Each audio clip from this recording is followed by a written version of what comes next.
Stadium and Tyler Field. It's Wichita State baseball on WSU TV. Good evening. My name is Denning Garrick alongside Tim Slack. Wichita State and the Texas Arlington Mavericks getting ready for the first of a three-game series here at Eck Stadium.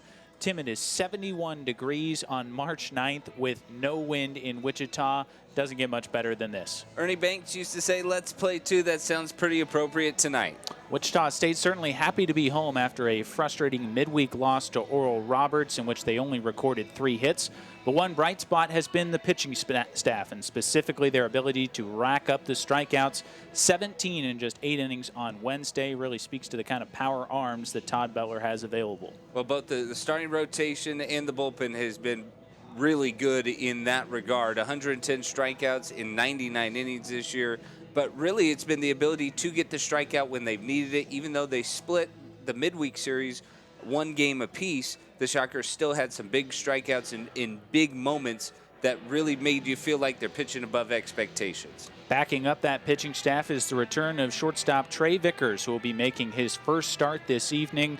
He helps this team not only with his bat, with his glove, but also with his leadership. Well, he played in 89 straight games before an injury to start this year caused him to miss the first 11. But you said it, he does everything for this team. He's a solid bat, hit .296 a year ago. But really where he's going to help jumpstart this offense is his leadership. Every single guy in that clubhouse respects him, and he's going to be the type of guy who just his presence in the lineup is going to get everybody going, get everybody excited. Cody Hoyer for Wichita State, Kai Capono Anderson, a couple of right-handers going at it here this afternoon in the first of a 3-game set. It's the Shockers and the Mavericks coming up. We've got starting lineups and first pitch on WSU TV.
Charles Koch Arena is the place where we gather as a community to compete against the very best. Now our game plan is to renovate Koch Arena by adding a new student-athlete success center. Your tax-deductible gift can help deliver that slam dunk. Join us at the level that is right for you. Donate online at wichita.edu/shocktheworld. Wichita State and Texas Arlington on a Chamber of Commerce evening here in Wichita, Kansas.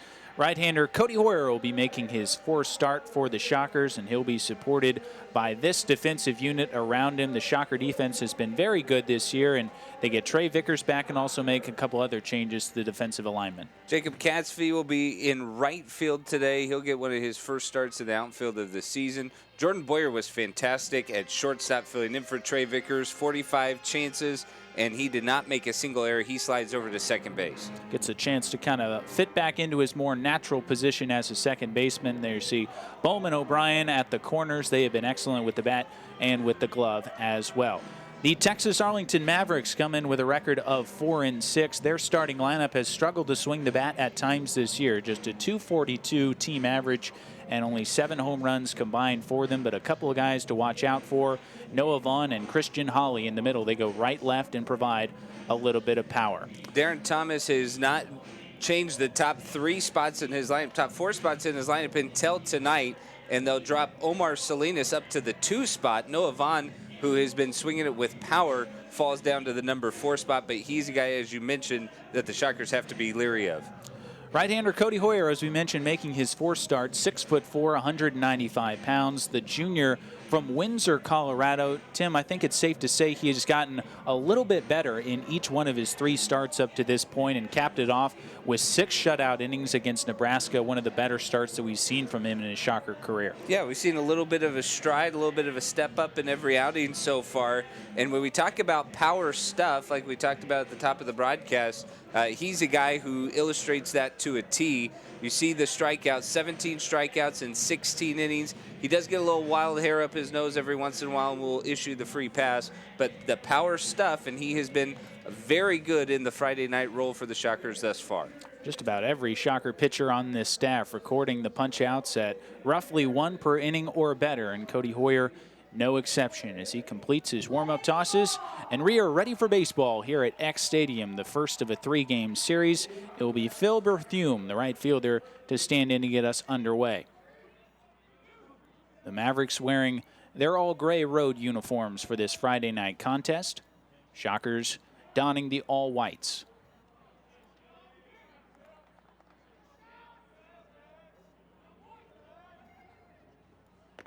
Cody Hoyer starts us with a strike at 96 miles per hour. Expect to see a lot of that this evening. He has shown off the power fastball all season long in each of his 3 starts prior to today. That fastball has been there whenever he has wanted to go to it.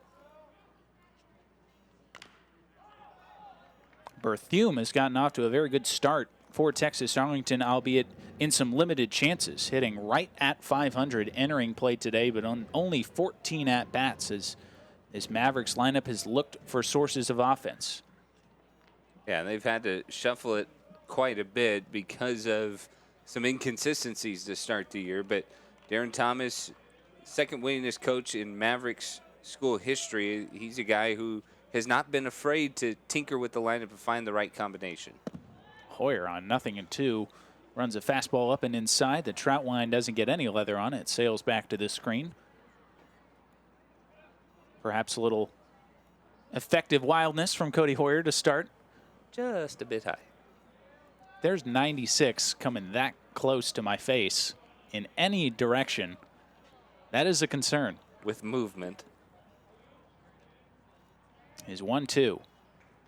Breaking ball cut on and missed, and a strikeout starts things for Cody Hoyer in the top of the first. Well, here's where those power numbers come from for the Shockers. We see 3 mid-90s fastballs, and then he's just going to drop down about 13 miles an hour with a breaking ball, and Berthume not close.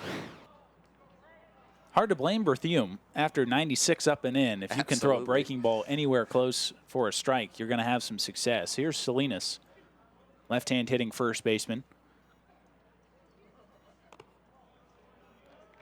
Salinas, one of several seniors in the starting lineup for the Mavericks here this afternoon, and this is definitely an upperclassman-laden club. 5 seniors in the starting 9 to go along with a couple of juniors and a redshirt sophomore. Good cut, 1-1.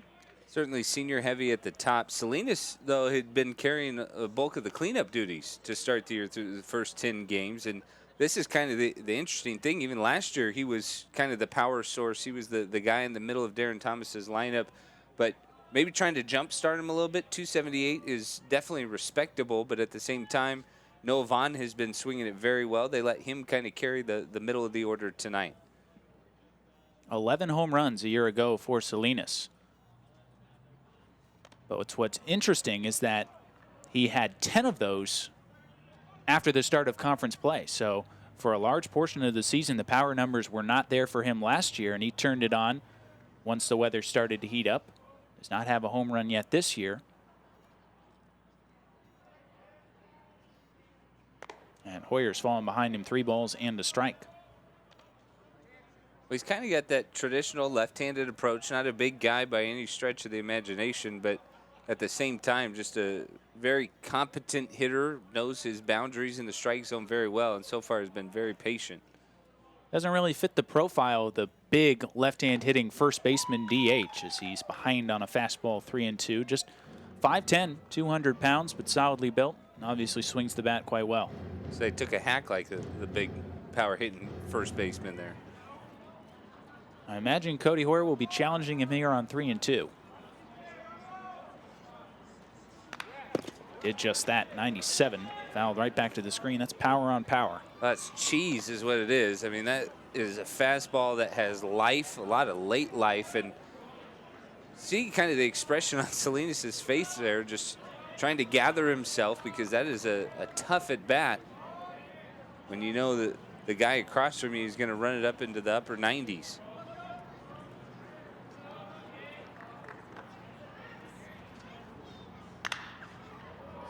Salinas, a very difficult guy to strike out. Last year, in the beginning of conference play towards the end of the season, he only struck out 12 times in Sun Belt play, despite the power numbers. So you get the best of both worlds from him. There you see choking up just a little bit on the bat as well, trying to fight off these Cody Hoyer fastballs. Oh, that's where him hitting in the 2 spot makes a lot of sense. And he fights off a breaking ball. Tough pitch to handle. He's pretty much seen the kitchen sink so far from Hoyer. You know, I feel like, especially with analytics now, people have gone away from the old school lineup building. But I feel like in the 80s, maybe in the 70s too, you typically had a 2-hitter who's just up there to take good at-bats a lot of times, work the count. Not necessarily a leadoff guy, but a lot of times they were complete hitters. Santos kind of fits that profile. Bullets it back up the middle and on into center field for a 1-out single. So a heck of an at-bat from Omar Salinas, and he represents the game's first base runner. That's just a long at-bat that Salinas ends up winning. And he kind of stayed right on Hoyer's best pitch the entire time. And we'll get another chance to see that fastball here momentarily. But it was a pitch that had life, came back into the zone. There you see, just ripped right back up to the middle. And Vickers, who was kind of playing him straight up, just not an opportunity to get to it. Christian Holly, the designated hitter, bats from the right side.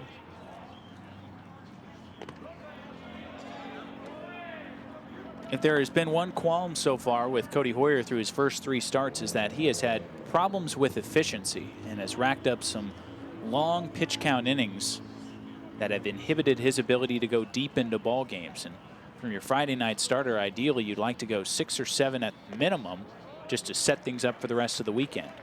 Well, I think what you're seeing from Hoyer so far is Friday night stuff. Like the pitches are there, the effectiveness is there. You just like to get more of it. You know, you really, like you mentioned, you love to set up the bullpen on Friday night and have them ready to go at a moment's notice. And he's been consistently getting into the 5th, 6th inning. But I think sometimes with the Friday night role kind of being the ace role of a pitching staff, you would like to see him eat up 7, 8 innings consistently. And there's something to be said, too, for his transition from the bullpen to a starter's role. That is a completely different change in mentality in terms of how you go about pitching. Good move over there, and Salinas just gets back in. But when you come out of the bullpen, you can pretty much throw it all out there for 1 or 2 innings and try and strike out the world. That's fine. As a starter, sometimes you have to be on or out in 3 and be a little bit more efficient generating those quicker innings. And in doing that, you save velocity, save stamina. Off the end of the bat, trickles on into center field, and back-to-back singles for the Mavericks as Holly records the knock. 2 on with 1 out. I think that first at bat against Berthume certainly readjusted the approaches for Arlington, because you see Salinas and Holly take very simple approaches, not trying to do damage, just trying to send the ball back up the box, and both are successful. But a big change against a big fastball, and they've just taken a simple approach to put Hoyer on the ropes. So now they get Vaughn to the plate. Noah Vaughn leads this club with 3 home runs. And didn't mean to do it. Fouls it back to the screen, but the 6'3", 200-pound junior has really taken a big step forward in the early part of this year. There you see the numbers. And batting in the cleanup spot has been a run producer. Well, and he started to show it at the end of last year for the Mavericks. Started to see the power come late for him. And he basically said that the biggest thing for him is he simplified his approach. He's a lot more relaxed, a lot more easygoing, but he can let it fly. Just another example of power on power as Hoyer sneaks 95 by him on the outer edge, and now in the driver's seat, 0-2.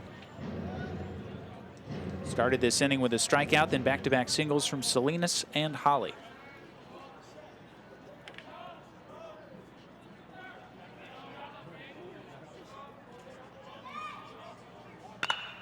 Line down the right field line, but that's going to tail off foul.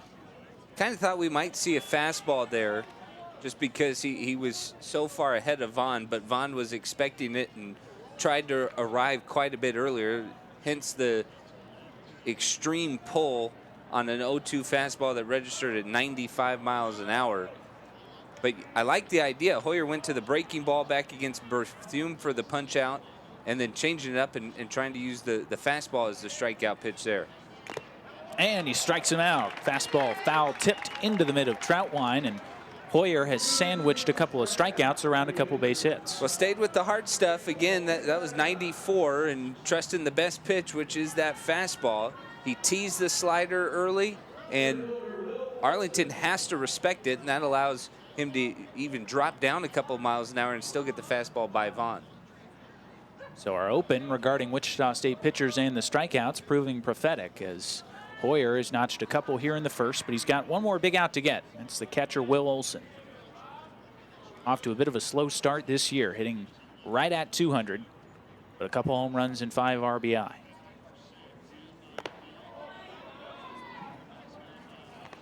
Talk about a guy in Olson who has had to battle through some adversity to get to this point. Hit just 150 as a freshman, then missed all of his sophomore season with Tommy John surgery. You don't see that very often for a position player, but he came back to hit 322 a year ago, named second team All Sun Belt. Good breaking ball.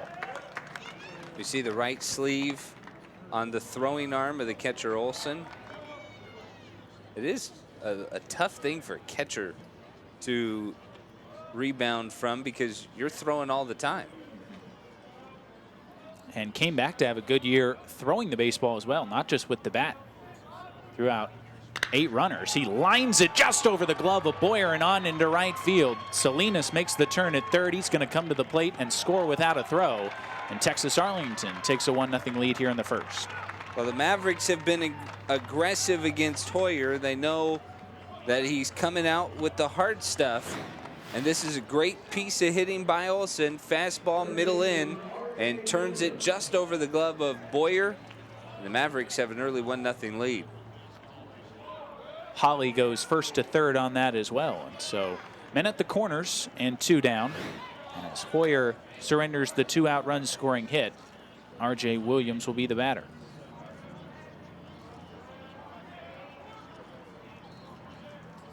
Already a long inning for Hoyer, closing in on 25 pitches. Now a run across. There's a strike. Well, you can look at it 2 ways. There's still an opportunity to get out of the inning with just the 1 run.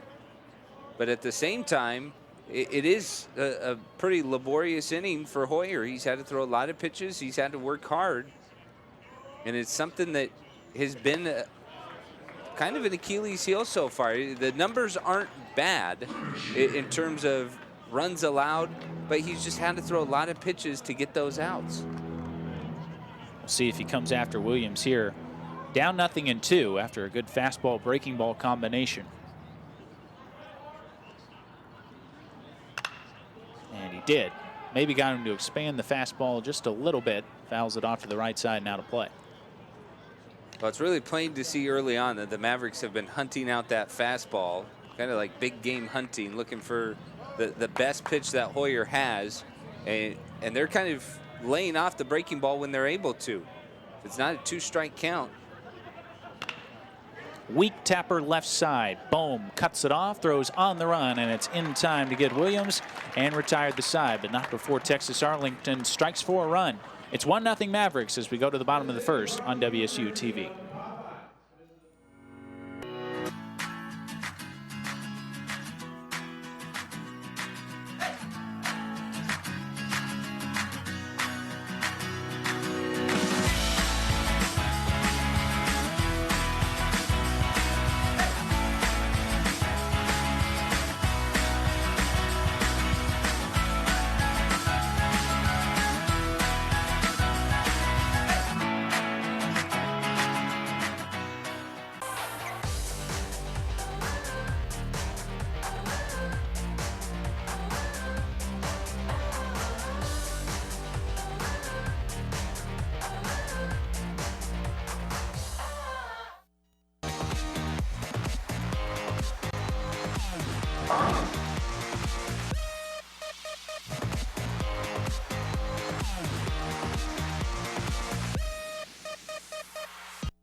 A 2-out RBI single from Will Olson, giving Texas Arlington a 1-0 lead as we move into the bottom of the first. And they'll send right-hander Kaikapono Anderson to the bump, making this Friday night start. Anderson comes in no record, a 4.91 ERA in 11 innings of work. He has allowed 15 hits, just 3 strikeouts and 2 walks. And Tim, that's pretty indicative of the entire Maverick staff. We're going to see a lot of pitching to contact to support this defense behind Anderson. Yeah, kind of a different task than we talked about with Wichita State. They rely a lot on their defense because their guys are going to pitch to contact.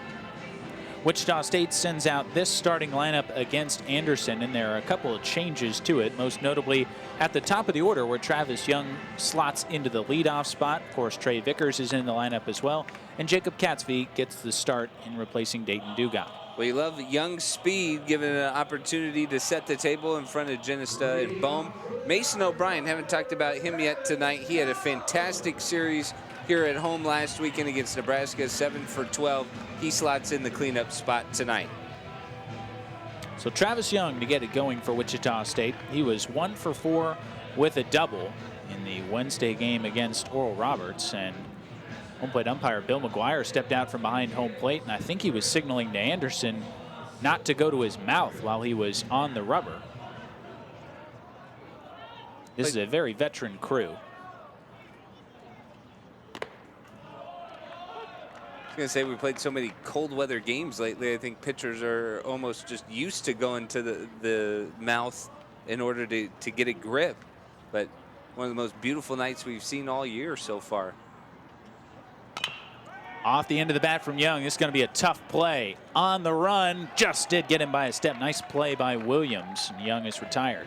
I feel like Travis kind of got out of the box slow because that was a high, slow hopper, but it was right in the lane of Williams as he's going to be able to come straight across. And you see his route.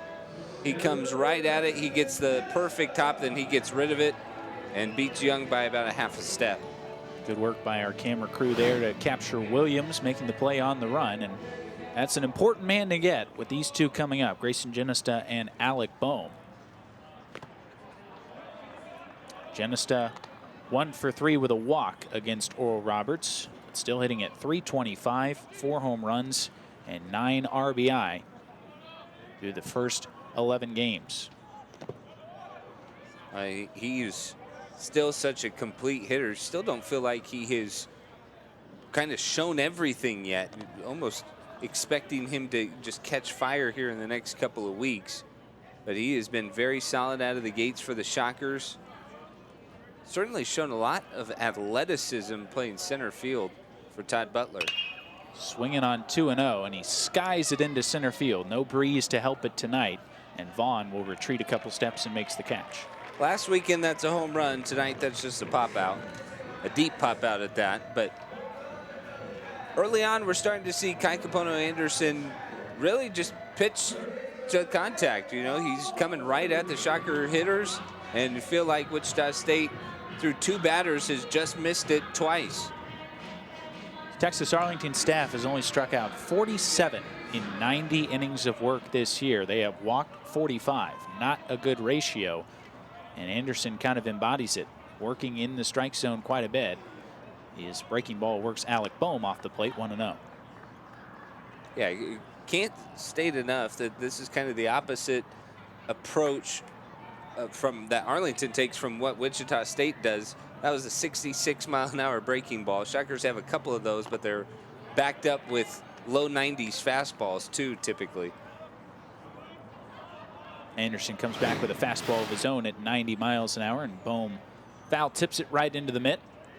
After 66, 90's sometimes hard to catch up with in time. 67. Don't see many of those. This is just trying to rock Alec Boehm to sleep, fast and slow, or I should say the other way, slow and then fast and then slow. He sticks to the pattern here. This is a fastball. Has a somewhat slow windup as well. Boehm back up the middle and gloved by the second baseman Johnson, but he's going to have no play deep behind the second base bag, and Alec Boehm has himself a 2-out hit. Kaikapono Anderson has a little deception to him, right? Turns towards center field a la Kevin Brown from the 90s. Johnny Cueto does it a little bit now. But he stuck to his pattern, curveball, fastball. Boehm picked out the fastball and grounded it up the middle for a base hit. Anderson from Pearl City, Hawaii, 6'2", 205-pound junior, and a junior college transfer, one of 15 transfers on this Texas Arlington roster. Working now to O'Brien. Sharp ground ball, right center field. That's a base hit. Boehm read it well. He's going to move to third, and the Shockers will have runners at the corners with 2 out. But do you think Mason O'Brien likes hitting at X Stadium? He has been so good at home, and it really doesn't take a ton of pitches. He just goes right back up the middle. First pitch from Anderson, just to the right side of the second base bag. And the second baseman, Johnson, pulled so far towards right field, knowing O'Brien's ability to pull the ball, had no shot to get it. So what a spot for Trey Vickers. His first at-bat of 2018 comes with 2 on and 2 out. The senior shortstop missed the first 11 games. Lines it back up the middle and on into center field, a base hit. Boehm in to score, O'Brien up to second and holding, and it's 1-1 in the bottom of the first. We think Trey has been anxious to hit. Had to wait 11 games for his first at-bat of the season. Game number 12 for Vickers of his senior year. And he's just going to pick on the first pitch from Kaikapono Anderson right back up the box. And the Shockers are right on Anderson here in the first inning despite the first 2 outs. That plate's Alec Boehm, and we got a fresh game. 3 straight hits for Wichita State with 2 outs as they answer the 2-out run from Texas Arlington in the top half of this inning. Now Noah Croft with a chance to give the Shockers the lead. Croft in there as the designated hitter tonight. He came on as a pinch runner against Oral Roberts and was caught stealing as Gunnar Troutwine got the start behind the plate. Another guy who missed first couple games of the season before he got into the lineup, came out aggressive, came out swinging. And he has swung it pretty well since returning to the lineup.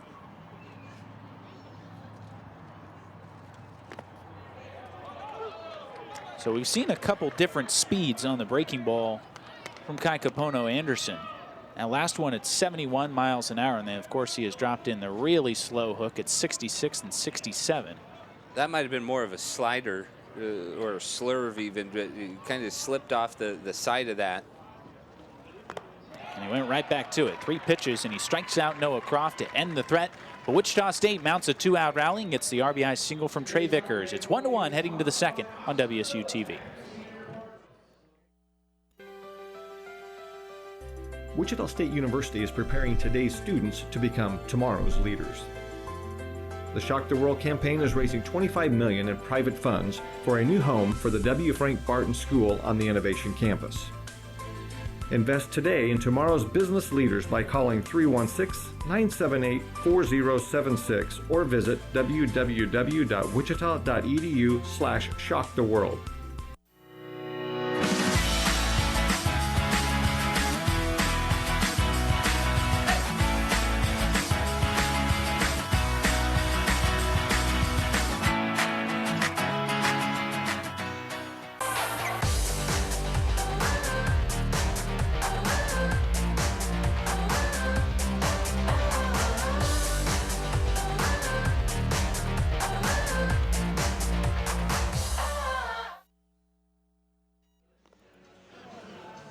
One to one as we move into the top half of the second inning here at X Stadium. And always a reminder, the Shocker Sports Grill and Lanes is the perfect place to spend time with family and friends. They are open to the public and located inside WSU's Radigan Student Center, featuring 8 bowling lanes, billiard tables, plus great food and beverages like freshly made burgers, sandwiches, salads, cold beer, and more. The perfect place for kids' birthday parties, group events, or a night out with friends. See you at Shocker Sports Grill and Lanes. Both teams with 3 hits in their half of the first inning. Both teams with a run. And both teams stranding a couple on the base pass as we're right back to square one heading into the top of the second. It's Cook, Menjarez, and Johnson. Bottom 3 in the order due up for Texas Arlington. Almost identical innings for Hoyer and Anderson, but Anderson much more efficient with his pitches than Cody, who had to labor quite a bit in the top half of the first. Zach Cook getting the start in left field for the Mavericks this evening, and one of 4 left-handed bats in the order for Darren Thomas.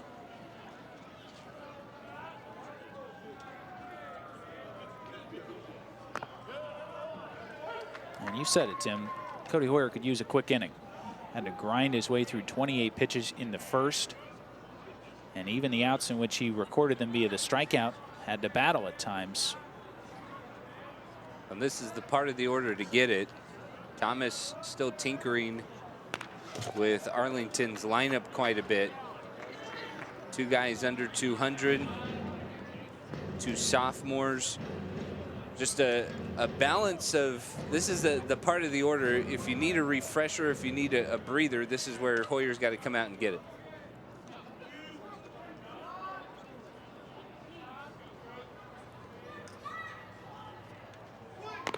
Tried for the backdoor breaking ball, didn't quite come around. 2 balls and 2 strikes. That's something on the lefty with Cody, is he's used that slider, kind of like a power slider to a righty, but it doesn't work as well against a lefty. So he's trying to find that out pitch, almost like a changeup that he can come back against with the lefty. Tried another slider and dropped it downstairs, 3-2. That has been a crucial part in Hoyer's development, is trying to add complementary pitches to a fastball that is going to sit 94 to 96. Yeah, 2-2 there. You saw it had a lot of downward movement, but you kind of need something that you can throw for a strike, that you can show for a strike. Well, he just lost Zach Cook as he issues a leadoff walk to a guy hitting 160, and that is not going to make Mike Steele particularly happy. Well, they do walk a little bit. Arlington as a team, they will make you work, and we saw that really beginning with Salinas, that kind of sparked that whole top half of the first inning. Just a long at bat that really made Hoyer grind, took him out of his rhythm from the first strikeout of the game. So now he's going to have to try and develop his own rhythm, as he's already up to 40 pitches before he even gets out in the second. Excuse me, that's a little high on my number.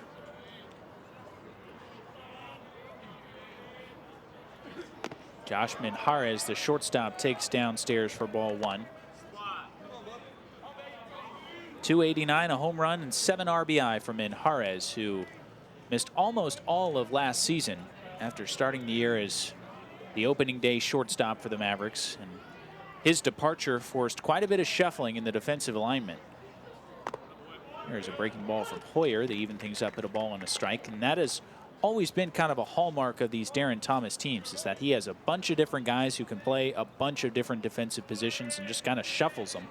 Well, and that kind of helps find whatever offense works out the best, right? Because if you have that versatility, then it becomes much more about the bats that are hot.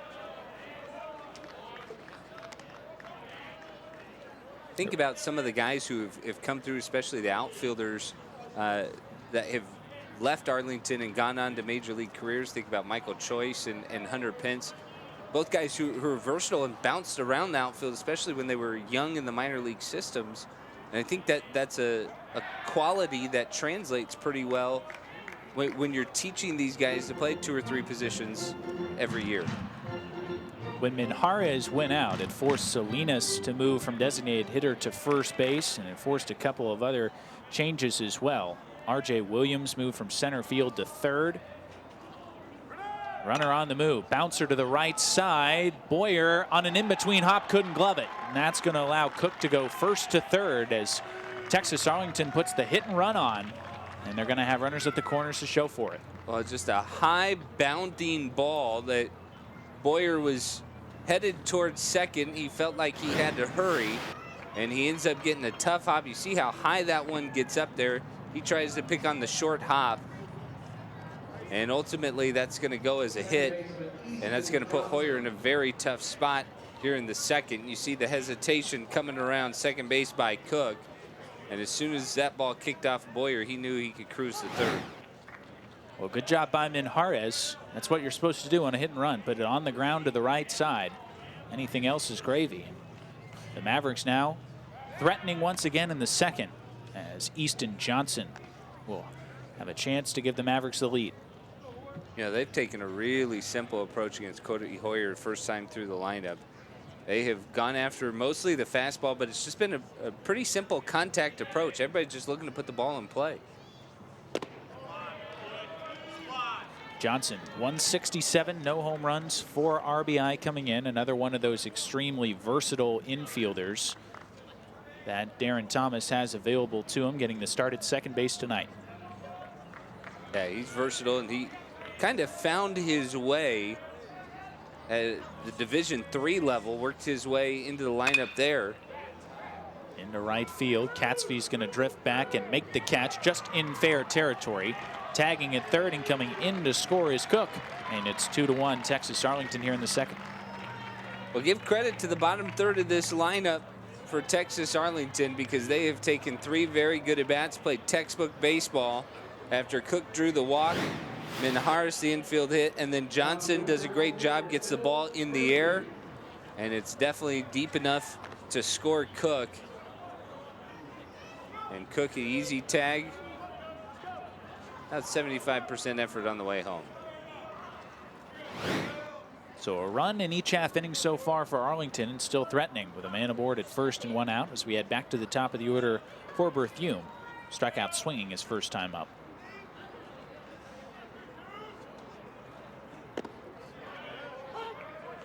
You know, he was the only guy the first time through the lineup, and in all fairness to Berthume, he hadn't seen the fastball or the slider. He got Hoyer to show him both, but he was the only guy who really looked like he was way off of the stuff from Hoyer, but functioned perfectly as a leadoff guy. The sacrificial lamb, as it were, getting to see the stuff and showcase it for his teammates, but it was a bad swing on 1 and 2 that Hoyer induced to strike him out, leading off the ballgame. Since then, it has been much more tough sledding for Cody Hoyer. 4 hits and already 2 runs across.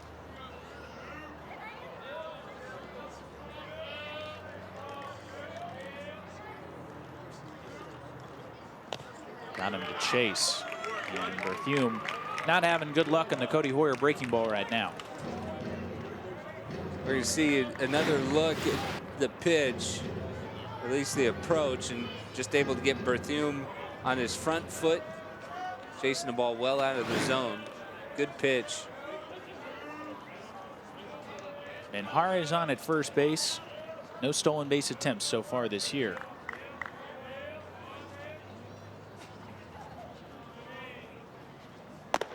Strike 3 called. So right after the slider away, Cody Hoyer paints 95. He strikes out Berthume for the second time. Hoyer's had a hard time getting comfortable at all this year. It seems like he's had to work so hard, but poor guy Berthume has just been well behind, and that time expecting another breaking ball, and that face says it all. Seems like there's always that one guy in the lineup who gets the best stuff that every pitcher has to offer.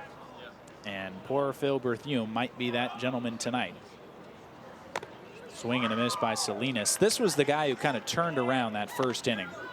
Ground out a long 9-pitch at bat before singling, and eventually came around to score. And if Hoyer retires him, it's 2 outs, nobody aboard, and can kind of cruise through the first. Instead, Salinas kind of kick-started the rally. Yeah, you kind of got to give Salinas credit for getting into Hoyer, because he actually saw a lot of really good pitches from Hoyer. It wasn't like it was Hoyer really falling behind or anything, and Salinas swinging at 2 bad pitches. Salinas really grinded and won that at bat and really helped win the inning for Texas Arlington.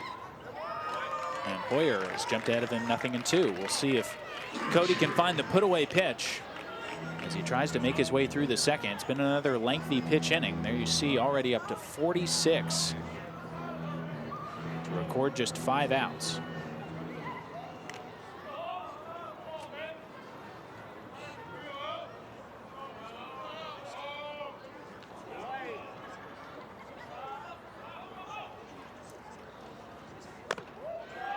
Tried to expand the fastball up 1-2.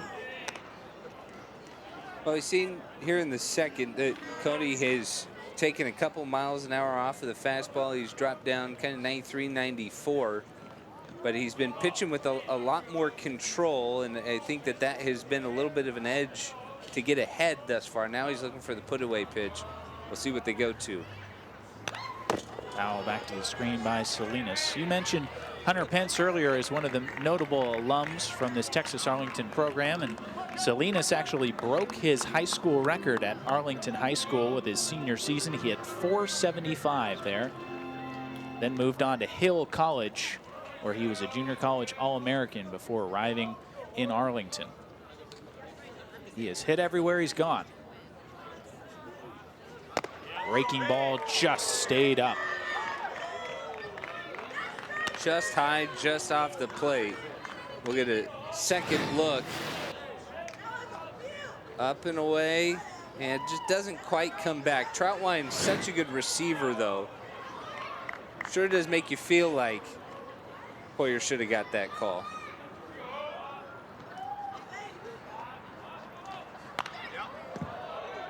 Well, you're not going to get many favors on elevated breaking balls, and that's just kind of an umpire staple. Is it doesn't look nearly as good and it's not presented nearly as well when it's spinning high. But as a pitch, that came very close. I'm sure Cody Hoyer would have liked to have had that one back. Now Salinas is grinding out yet another long AB.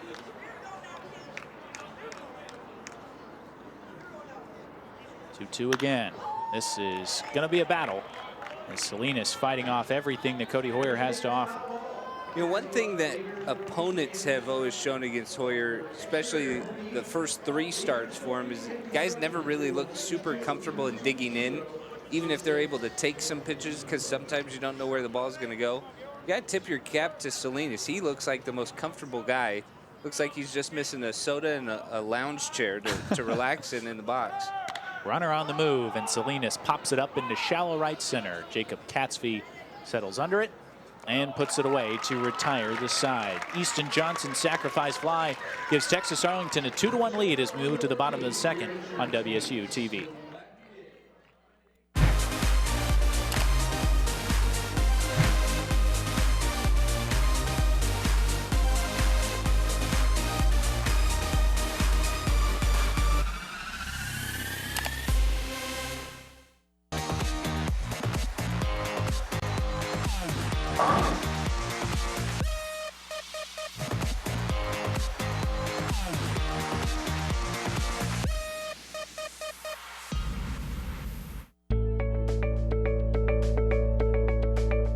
Charles Koch Arena is the place where we gather as a community to compete against the very best.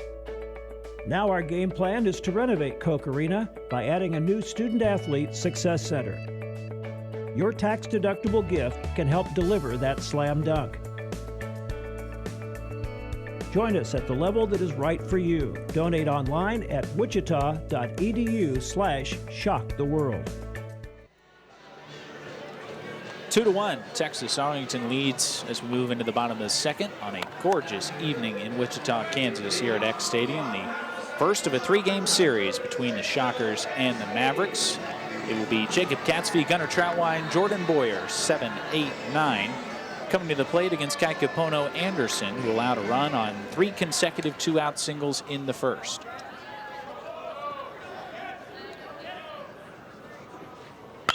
Katzvey, first pitch swinging into the corner, but it's going to go a long way foul as trying to pick on a first pitch fastball. But then you were talking about Arlington in general as a pitching staff, but Anderson kind of illustrates it of a pitching staff that doesn't miss a lot of bats. They're going to pitch to contact. And even though he gave up that run, he came back and was very efficient. He was going right after bats. And even with 3 base runners, he only ends up throwing about 15 pitches. And I think that's a quality. You know, you might see the ERA or see the record, and people a lot of times get fooled. But the stuff and really the mentality with Anderson, you're already seeing why he's their Friday night guy. Katzvey on 0-2, pops it into shallow center field. Vaughn, the center fielder, onto the logo, makes the catch 1 away. This team ERA for Texas Arlington, a rather unsightly 6.3 entering play tonight. And they have had a rather difficult non-conference schedule to deal with. They've played Texas A&M, Corpus Christi, who is very good this year, Wright State, who's projected to win the Horizon, TCU, Baylor also on the schedule. So certainly worthy of taking that into consideration when you look at the numbers. Well, they're kind of that grind-it type team. You mentioned 15 junior college transfers. These are guys who've played a lot of baseball. You know, you're not dealing with the roster of guys who are getting their first taste or coming straight from their high school prom. These are guys who have been around and played baseball at the collegiate level. And a lot of times, you know, when you get JUCO guys, they're seasoned because they're used to grinding. They're not the superstars. They're not the big-time walk-ons. Gunnar Troutwine to the left side, and Williams throws him out quickly, 2 up and 2 down. Yeah, you look at this Texas Arlington roster, it's very clear. 2 things become instantly apparent. They are very old, and they are very much from Texas. Only 4 guys not from the Lone Star State on this Mavericks roster, and pretty clear where Darren Thomas has his recruiting footprint. Not quite a retirement home as you paint the picture. These guys are pretty athletic too, but they're stable. They're veteran-type guys. And we're seeing that right now. You see what Anderson does. His team gets him another run. What does he come back? He's aggressive with the bottom of the Shocker lineup. Here's Jordan Boyer, 235, a home run and 5 RBI in the early going. And getting a chance to move back to probably his more natural defensive position as a second baseman. Had to take over at shortstop with Trey Vickers being out. But Jordan, a guy who can also play some third base as well. In tight from Anderson, 1-1. Boyer was 1 for 2 in the Wednesday midweek loss to Oral Roberts. Here's a look at Darren Thomas, now in his 11th season at the helm of Texas Arlington. Sun Belt Coach of the Year a year ago. Boyer takes a strike 1 and 2, and they are picked second in the Sun Belt West Division this year behind Louisiana Lafayette. Anderson, 2 good breaking balls to Boyer. We've seen both speeds, the 66, 67 mile an hour one, and then the one in the low 70s as well. 2 outs, nobody aboard for Wichita State in the second. Trying to answer the run put up by the Mavericks in the top half of the frame.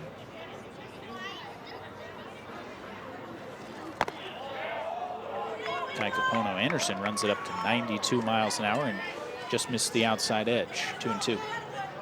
You can tell he's got great feel. He has changed speeds. He's kind of shown a couple of drastic looks, drastic differences in how he's approached the Shockers. To the left side off the tip of the glove of Williams and down the left field line. Boyer will make the turn at first. He's going to head into second. He'll be there with a head-first dive and a 2-out double. Well, Boyer has developed a reputation for being able to hit with 2 outs. Normally it comes with guys on base. This time he's going to try and spark a little 2-out rally. Also think he just blew up his belt sliding into second, but we'll take another look at this pitch. 2-strike at bat, by the way. And you're going to watch it just kick off of the glove of the third baseman, Williams. And as soon as it did that, Boyer knew he was going to have to push it for extra bases. So he's got a 2-out double. He's got a new belt, and he's in scoring position as we head back to the top of the order for Travis Young. Shockers trying for another 2-out rally. In the first inning, it was Young and Genesta both retired before Boehm, O'Brien, and Vickers all singled to bring home the first run. Only one Shocker struck out the first time through. You feel like they're picking up Anderson. It's just about squaring him up. And we've seen that a lot this year with this offense and how explosive it is. Sometimes the first time through the lineup, they're just kind of measuring a guy up. And then especially some of the veteran guys, when they get the beat, Shockers really put the pedal to the metal and really make pitchers show a variety of ways to get guys out. And Anderson falls behind Young. 2 balls and no strikes. Got him to tap one weakly to the left side his first time up. And he almost beat it out. But here in a run-producing role rather than a table-setting role with 2 outs and a man in scoring position. Good cut. That's what you like to see on 2-0, and he fouls it right back to the screen. We've talked a lot this year already about Travis Young's swing, or speed, sorry. We're going to see his swing here. and just kind of got under that one. But he has shown some pop. He's got a couple extra base hits, and when he is able to get the ball into the gap, you know that he can fly. Doubled in the game on Wednesday against Oral Roberts. Lined over the glove of the shortstop and into left field. Boyer's going to come around third. The throw in from Cook is going to be not in time. Boyer in safely up to second, Travis Young, and it's 2-2.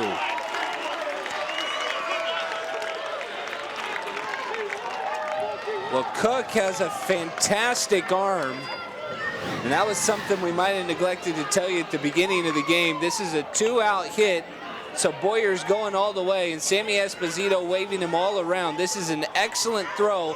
Olsen thinks he got him. Here's the look. The ball bounces high. That is a bang-bang play. I think the perspective by home plate umpire Bill McGuire was that Boyer's foot was on the plate by the time Olsen tagged him on his hip. That seems to be the best guess that I can make from being up here, but that was super close, and the Shockers are happy to be tied.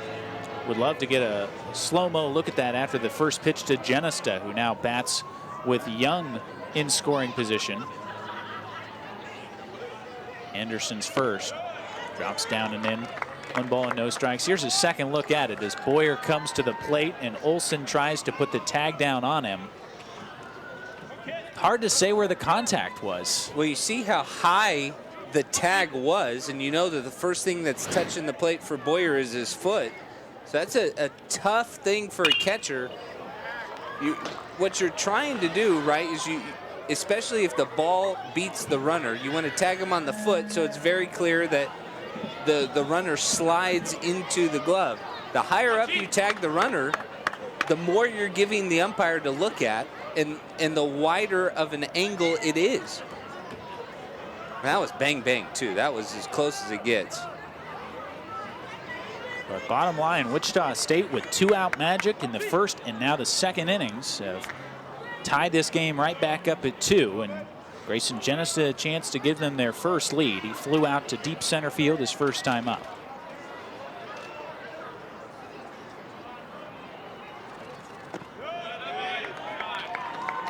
Five hits already for Wichita State, 4 for Texas Arlington.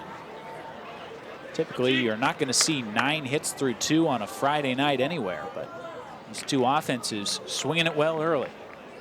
And Anderson has been good for Arlington. Just say the one thing we kind of started to unpack a little bit is when you're allowing Wichita State to make contact, they're eventually going to find ways to make harder and harder contact.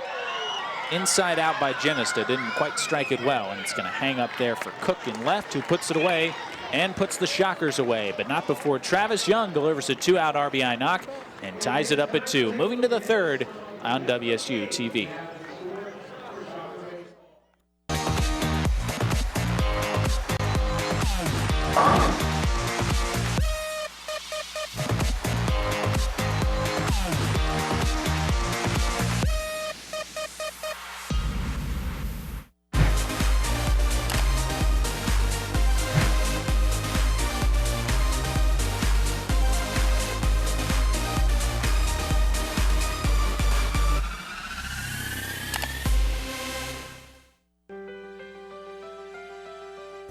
Wichita State University is preparing today's students to become tomorrow's leaders. The Shock the World campaign is raising $25 million in private funds for a new home for the W. Frank Barton School on the Innovation Campus.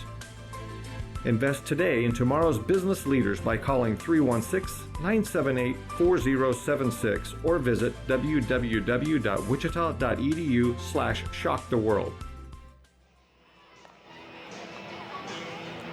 Been an eventful first couple of innings here at X Stadium. Both teams getting runs in both the first and second innings, and the result is a 2-2 tie as we move into the top of the third. Cody Hoyer will face Christian Holly, Noah Vaughn, Will Olson. 3, 4, and 5 due up for the Mavericks. And Wichita State certainly not having any problems against Kai Capono Anderson with 5 hits through 2, but it's up to Cody Hoyer to find that elusive shutdown inning. He has allowed 4 hits of his own through the first 2 frames. Both teams looking for a 0. Both teams just looking for a clean inning. Just get through 3 batters and get the offense back up. Christian Holly singled up the middle his first time up. The designated hitter batting from the right side, typically a second baseman for this Texas Arlington team that's slotting into the designated hitter role tonight. And he's first pitch hacking, lines it on one hop to Alec Boehm, smothers and throws across in time. 1 pitch, 1 out. I think Cody Hoyer might go over to Holly and ask him for his address to send him a Christmas card. You need 1 pitch, 1 out when you've been laboring like this. That's exactly what Hoyer wants. And as hard as this ball gets hit, you're going to see Boehm's reaction on the short hop. Great look at how quickly Boehm was able to field that ball off the hop and then fire it over to first for the out. Noah Vaughn struck out swinging his first time up. And if Cody Hoyer can do that consistently, he'll be in good shape. Get me over breaking ball that had Vaughn flinching, 0-1. Well, when Hoyer has leverage, it's almost like a completely different pitcher. We saw it twice now in at-bats against Berthume, where if he can show you 1 pitch and execute it, it just plays up all of his other offerings and he becomes that much tougher to hit.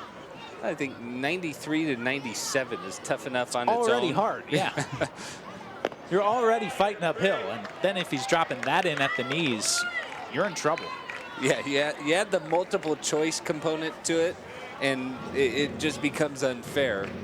Another good breaking ball there from Hoyer. He is starting to find the rhythm on that. When he finds that secondary pitch, oh man, he is very difficult to hit.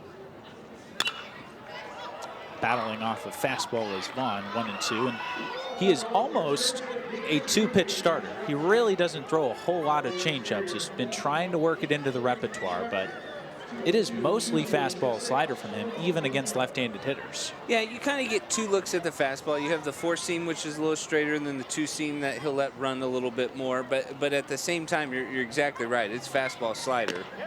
Good one there, and he strikes out Noah Vaughn for the second time. So 4 punch-outs for Hoyer, and they've come against 2 guys. Berthume and Vaughn both down twice. Well, he found the slider against the lefty here, and Vaughn, who has great power, is looking to explode on a pitch.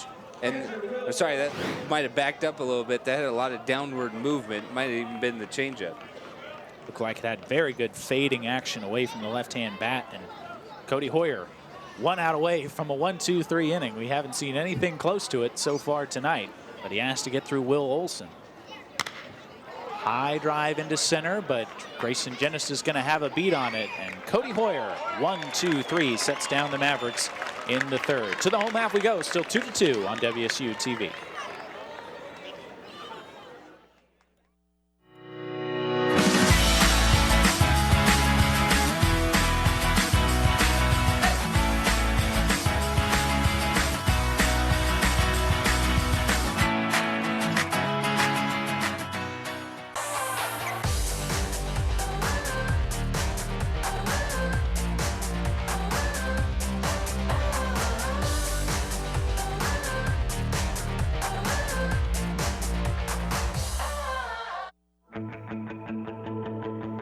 Wichita State University is Shocker Nation. We exceed expectations, push boundaries, seize opportunities, and move boldly ahead. We are student-centered and innovation-driven. It's who we are. Our vision is simple but powerful. Create, innovate, collaborate, and celebrate. With one unifying purpose: to shock the world. 2-2 here at X Stadium in the opener between Texas Arlington and Wichita State. And attention Shocker fans who want to shop the largest selection of Shocker merchandise in the official store of Wichita State University. The University Bookstore is located on the first floor of the Radigan Student Center on the campus of WSU, or online 24/7 at WSUBooks.com. Find everything you need for every generation of Shocker Nation. Join our rewards program for cash back on future purchases. The University Bookstore, the place to shop. Well, Cody Hoyer certainly delivered exactly what he needed in the top of the third. A 7-pitch 1-2-3 inning, and he gets the offense back out there against Kai Capono Anderson. it is Alec Boehm, Mason O'Brien, and Trey Vickers due up. Well, you got the guy who can start a rally with just one swing and nobody on base to start the inning with Boehm. There's the slow breaking ball, and Boehm had malicious intent. He falls to the ground and fouls it back. Kind of seen this from Alec a lot this year, and I certainly love first pitch swinging when he sells out. It's a big, slow breaking ball, and you can tell he loaded up, just couldn't quite stay all the way back. And got in on him this time. Pops it to the right side. Second baseman Johnson makes the catch. So Anderson has had no problems with the first two hitters of each inning. He has set them down in both the first and the second, but it's been trouble after that. Shockers with 3 straight 2-out hits in the first and back-to-back 2-out hits in the second, responsible for their 2 runs. Well, I really like his initial game plans, and Boehm is kind of his own plan, right? He shows off that big slow breaker, and then he comes back with the fastball. And even if Boehm's on his rhythm, he's not had the timing down yet. Off the end of the bat from O'Brien, and will just hang up there for Vaughn. You've got a somewhat late break, but has good closing speed and puts it away. Well, I was thinking about it at the end of the top half of the second inning, of balls that get out to the outfield today just don't really have that extra help, that extra oomph. And that one just kind of hung up long enough for the center fielder Vaughn to get to. But Shockers are right on it. Anderson, it seems like, for the most part. Trey Vickers takes a strike. We mentioned this at the very top. There is an anomaly here in Wichita, Kansas, and that is a limp flag in right field. That does not happen very often around these parts, and typically you hit a fly ball anywhere into left or center field and it's going to get a lot of help, but not today. As Vickers takes down and away, and there you see it. That is, I don't even know. When's the last time I've seen that? It's been a while. It's been a weird week, right? Tuesday against Edwardsville was blowing to right field. At pushing 50 back, miles an hour, yeah. If you were not here or watching the game on Tuesday against SRU Edwardsville, it was something else. The wind blowing pretty much straight from the left field foul pole to the right field one, at gusting up to 55 miles an hour. And fly balls were an adventure, to say the least, as Vickers works it even at 2-2. You know, we're talking so much because it is an anomaly. This is a perfect night for baseball, wherever you go. This is calm wind, beautiful weather, everybody able to wear short sleeves if they want. This is how you draw it up. Just a gorgeous evening. Vickers runs it full, 3-2. Had the 2-out RBI single back in the first on his first pitch of 2018. Did come on late as a defensive sub in the midweek game against Oral Roberts, but did not get in that bat. 3-2 from Anderson. Deep drive, left field. Trey Vickers leaves the ball yard.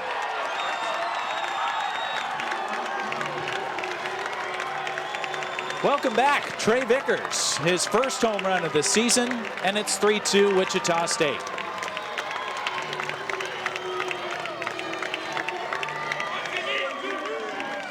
Well, something I love about Trey is he is just a complete hitter. And he worked the count against Anderson, a guy who's been getting a lot of outs on 1-2 on the first 3 pitches of the at-bat.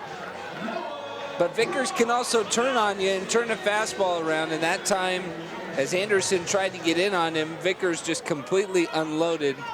He looks good to go. He looks healthy. I'd say so. Had 4 home runs a year ago. Doesn't take him long to register his first in 2018 as Noah Croft takes a strike. This is a baseball thing, but it's so weird. You mentioned it. Anderson kind of sticking true to form. He gets the first 2 outs of the inning, and then he gives up a run. Weird. And he has made Noah Croft look bad now on 5 straight breaking balls. He struck him out on 3 such pitches in the first. We'll see if Noah can make an adjustment here on 0-2. And if he stays true to form like he has been, this is going to be a slider off the plate. Not much mystery to that. Kai Capono Anderson records the strikeout to end the frame, but not before Trey Vickers. A solo home run has given Wichita State a 3-2 lead heading to the 4th on WSU TV.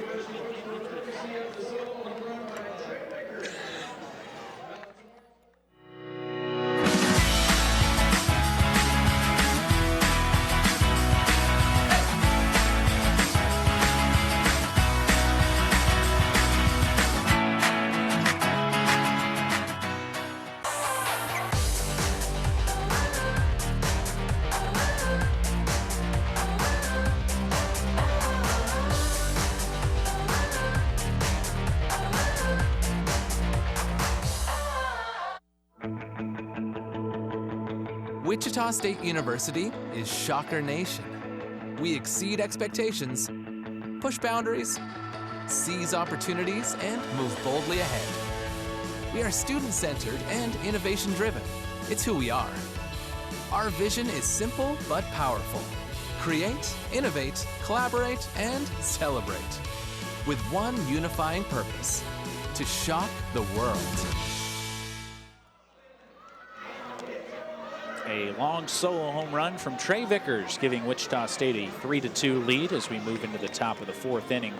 Here at X Stadium, Cody Hoyer will face R.J. Williams, Zach Cook, Josh Minjarez, the 6, 7, 8 hitters in the Texas Arlington order. And I, for one, am very happy to have Trey Vickers back in the lineup, and he certainly didn't waste much time making his impact felt. Well, everybody talks about Genesta and Boehm, and rightly so. Those are two guys who will probably be drafted very high in June. But I remember meeting Alec Boehm 3 years ago, and Trey Vickers was coming to the Coastal Plain League. Boehm couldn't stop talking about Trey, couldn't stop talking about him as a teammate. Trey had finished his sophomore year here at Wichita State. Boehm had finished his freshman year, and Boehm was excited about Vickers.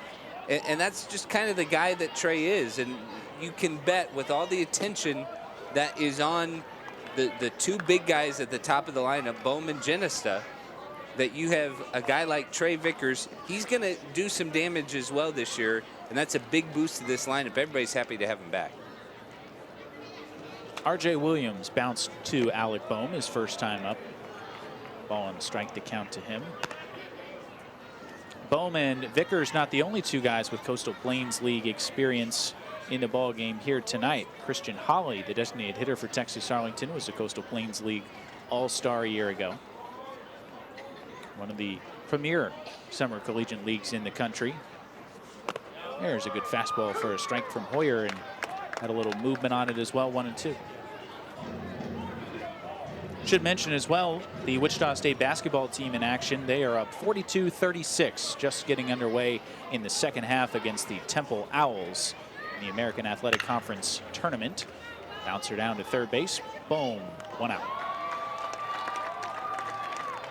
Well, good job by Hoyer. He has kind of buckled down. We've kind of seen this from him, right? I don't know if it takes like 50 pitches for him to just feel comfortable and loose, but he starts to get into a rhythm somewhere in the 40s. And that time you see Boehm just picture perfect, gobbling it up. Mason O'Brien does a great job over at first on the throw that kind of trailed down the line a bit. So now it's Zach Cook.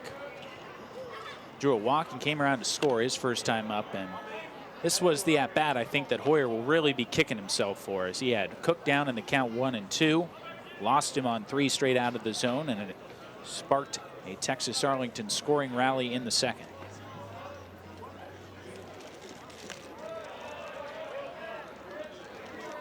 Not to be insensitive to a guy like Zach Cook, who I'm sure is a perfectly fine human being, but when a guy is hitting 160, you really have to go right after him. Hoyer has fallen behind 2 balls and no strikes once again. Yeah, a lot of times you see that average, right? And that means attack, attack, attack. And he blows a fastball by him on 2-0. Cook is a guy who is not going to hit 160 for the entire season. He will definitely have a place in this Maverick lineup as the season goes along, but when a guy is scuffling, you have to take advantage. Well, you got to make him hit his way out of it, right? Don't give him free passes. Don't allow him to hit with leverage. You want to be the aggressor, and you want to force him to hit your pitches rather than having to come in into counts like 3-1, 3-0.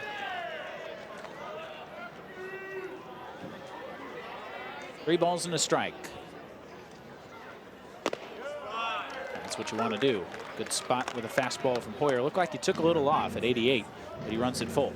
He's been mixing up speeds, and I think that's the right approach, right? You find a way to get that command, slow down a little bit, and take command of the zone. Challenged him on 3-2, and Cook slaps it off to the left and out of play. There have been plenty of long counts for Cody Hoyer so far. You can see as we are making our way through this top of the 4th inning, that pitch count is well up over 60 now and closing in on 70.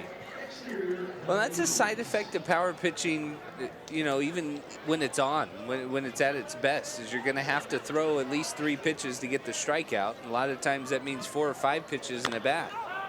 Good breaking ball had Cook out on his front foot, but he just gets a piece of it to stay alive. No activity down in the Shocker pen as Hoyer makes his way through this 4th inning. Here we'll see the swing. It's not the inside of the leg, but that's what the shin guard's for.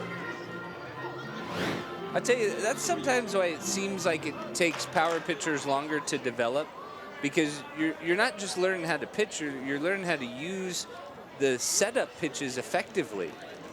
Make 1 and 2. Well, that was a great pitch, but just dumped out of the zone. So Hoyer walks Zach Cook for the 2nd time in the ball game, and the Mavericks have themselves a runner as his breaking ball didn't quite come around. It kind of looked like that changeup again. Maybe it was a slider, just kind of darted down. It's a good take. Zach Cook, by the way, attended the same high school as Wichita State infielder Alex Jackson. Both went to Marcus down in Texas. He's aboard at first with 1 out before Josh Minjarez takes a fastball up and in. Minjarez singled on a hit and run his first time up. Put Cook in motion, and Minjarez hit a big high 2-hopper to the right side that Jordan Boyer could not glove on an in-between hop.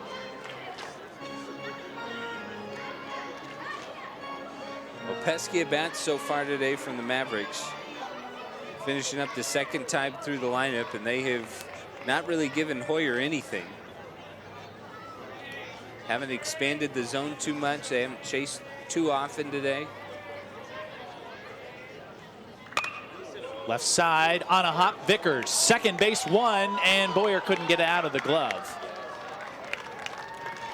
The timing of that whole sequence was thrown off just a little bit as Trey Vickers tried an underhand flip to Jordan Boyer, but it was high, pulled him off the bag, and then the slide from Cook pretty much ruined any chance for a double play. Well, first full game for Vickers and Boyer together this year, and you see just a little high, and they're going to call it on the transfer as Boyer was trying to get it out, but Cook stayed a couple extra beats just to make sure that the 3rd base umpire R.J. Williams was sure of it.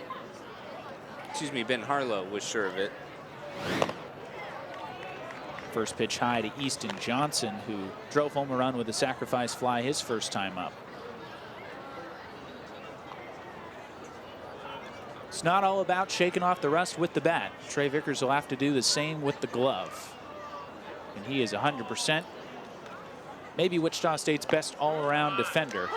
Good breaking ball for a strike, 1-1, but the timing just a little off there with Boyer, who also is having to make an adjustment as well, moving from short to second. Yeah, it's not just 1 move, right? It's 2, because Boyer, who did such a good job at shortstop, by the way, we haven't talked about that a ton, of how well he played.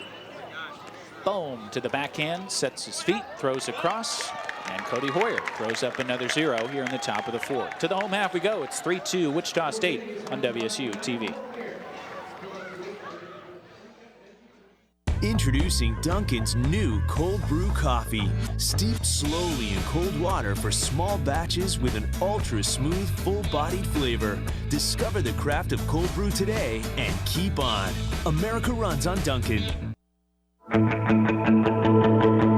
Wichita State University is Shocker Nation. We exceed expectations, push boundaries, seize opportunities, and move boldly ahead. We are student-centered and innovation-driven. It's who we are. Our vision is simple but powerful. Create, innovate, collaborate, and celebrate. with one unifying purpose: to shock the world.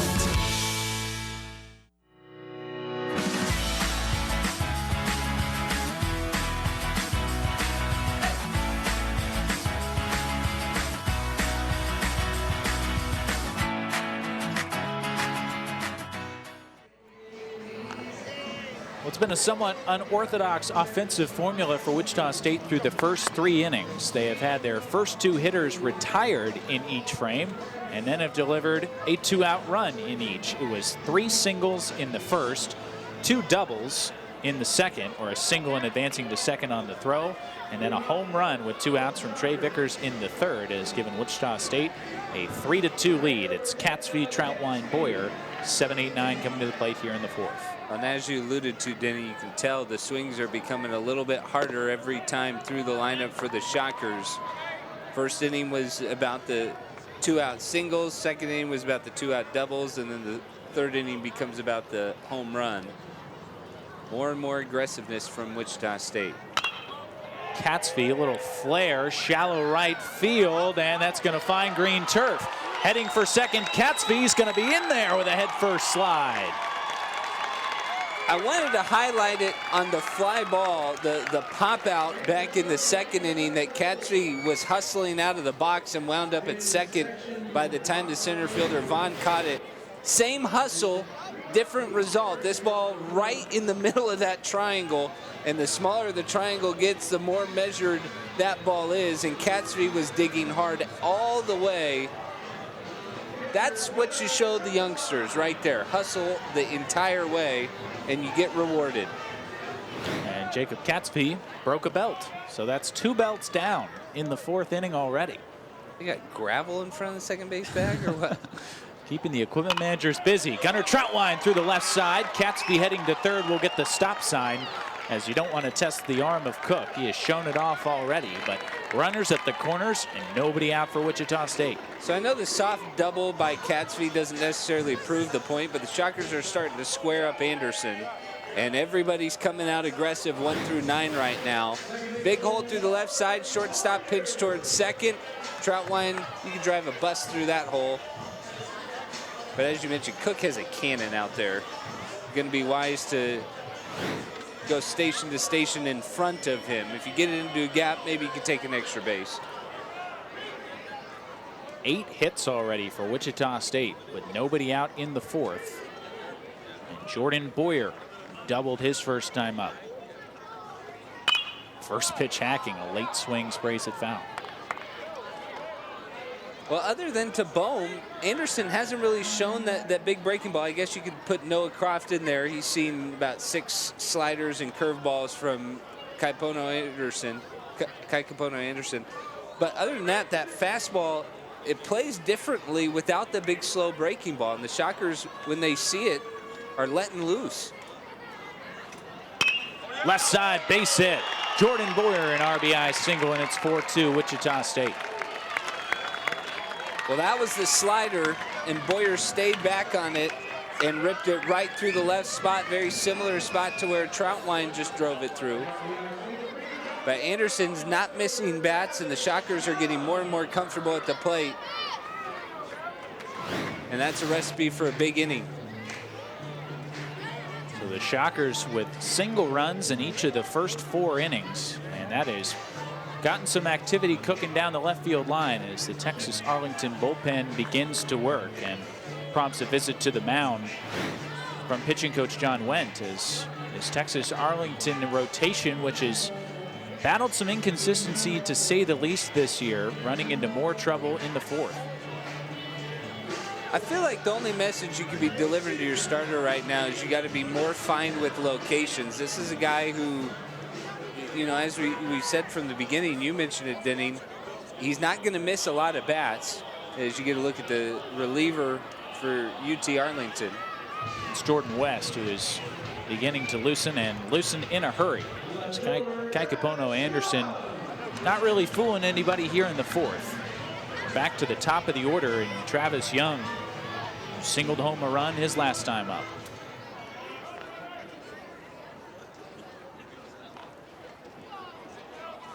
Troutwine at second, Boyer on at first.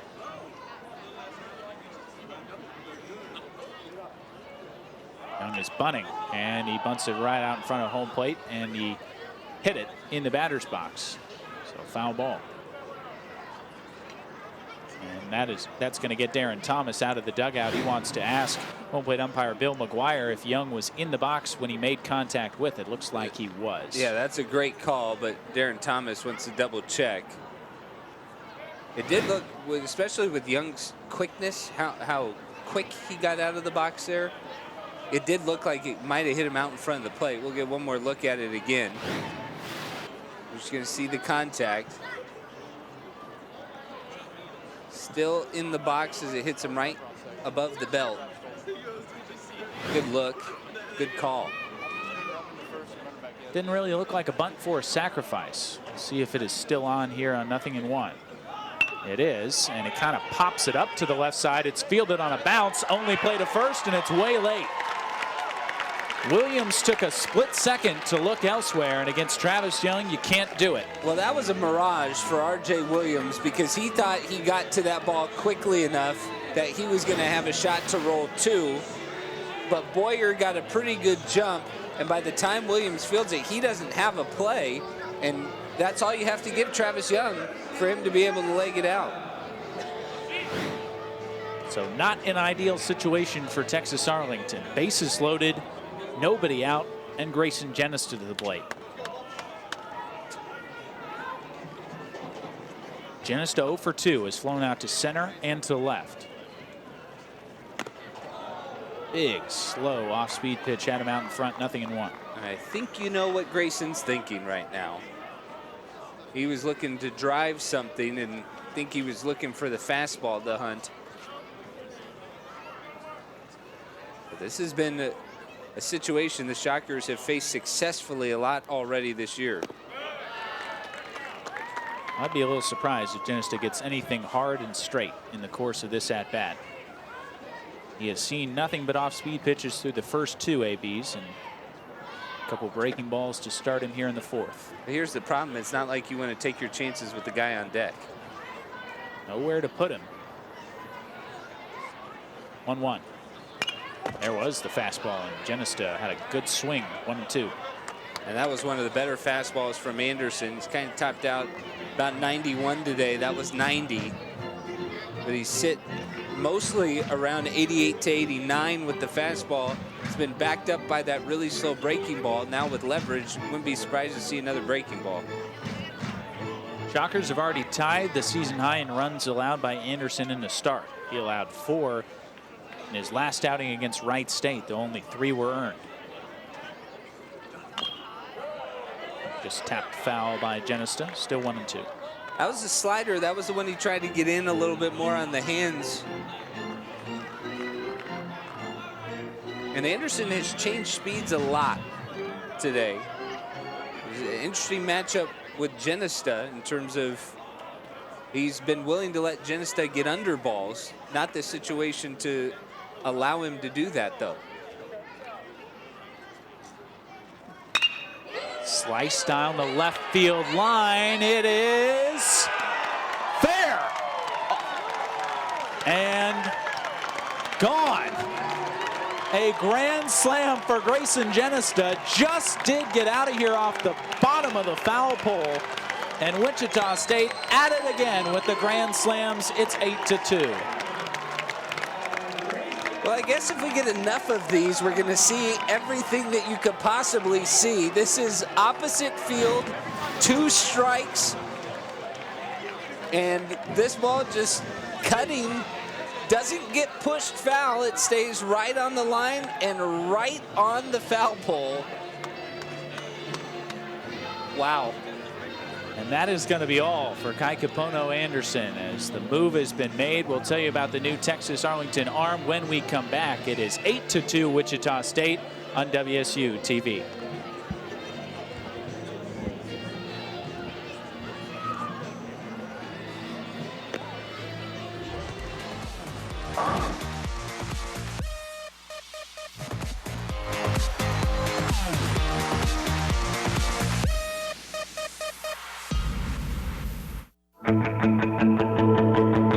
Wichita State University is Shocker Nation. We exceed expectations, push boundaries, seize opportunities, and move boldly ahead. We are student-centered and innovation-driven.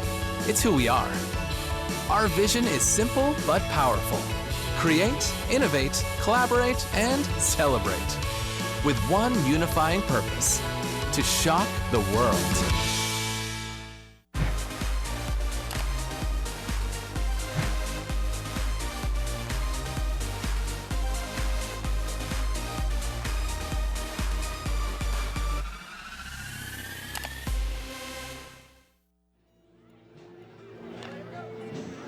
Eight to 2, Wichita State after Grayson Genista slices a grand slam off the bottom of the foul pole in left. Home run number 5, RBIs 10, 11, 12, and 13 for him, and it prompts a move to the pen as Texas Arlington calls upon 6'2" senior right-hander Jordan West, who will be making his 4th appearance of the year for the Mavericks. Just an inning and 2/3 total in his previous 3, and a rather unsightly ERA of 16.2. Well, for a while you thought he was getting greased up to get out of a jam. Now he's into the ball game to try and provide some length. Boehm Anderson was very good, it seemed like, for Arlington for first couple batters of every inning, and then Wichita State just grinded him out, and what do you know it, another big inning from the Shockers. Final line for Anderson is not a pretty one. 3 innings plus, allows 11 hits and 8 runs. He struck out 2 and did not walk a batter and threw 56 pitches. But Shockers getting to the bullpen early on a Friday, always a good sign. And now Alec Boehm is in the driver's seat, 3-0.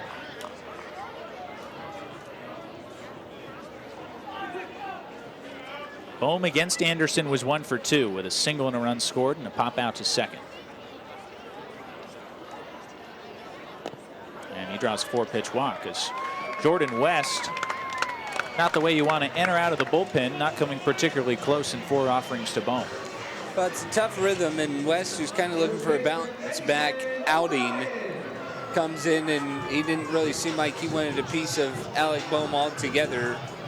Content to nibble around the zone and couldn't quite get a feel for the home plate umpire Bill McGuire's strike zone through the first batter. Mason O'Brien takes low. And Jordan West did not have a very good outing his last time out of the bullpen for the Mavericks against TCU. Did not record an out, allowed 3 runs with a couple of walks against TCU. His other 2 relief appearances against Texas A&M Corpus Christi and Stephen F. Austin did result in scoreless appearances, but if Texas Arlington is going to have a say in this ballgame tonight, he will need to provide them with some length. There's a strike after Olsen went out for a quick word. Yeah, you do have the one outing that has kind of colored his number thus far, and that was kind of in the midst of a blowout at TCU.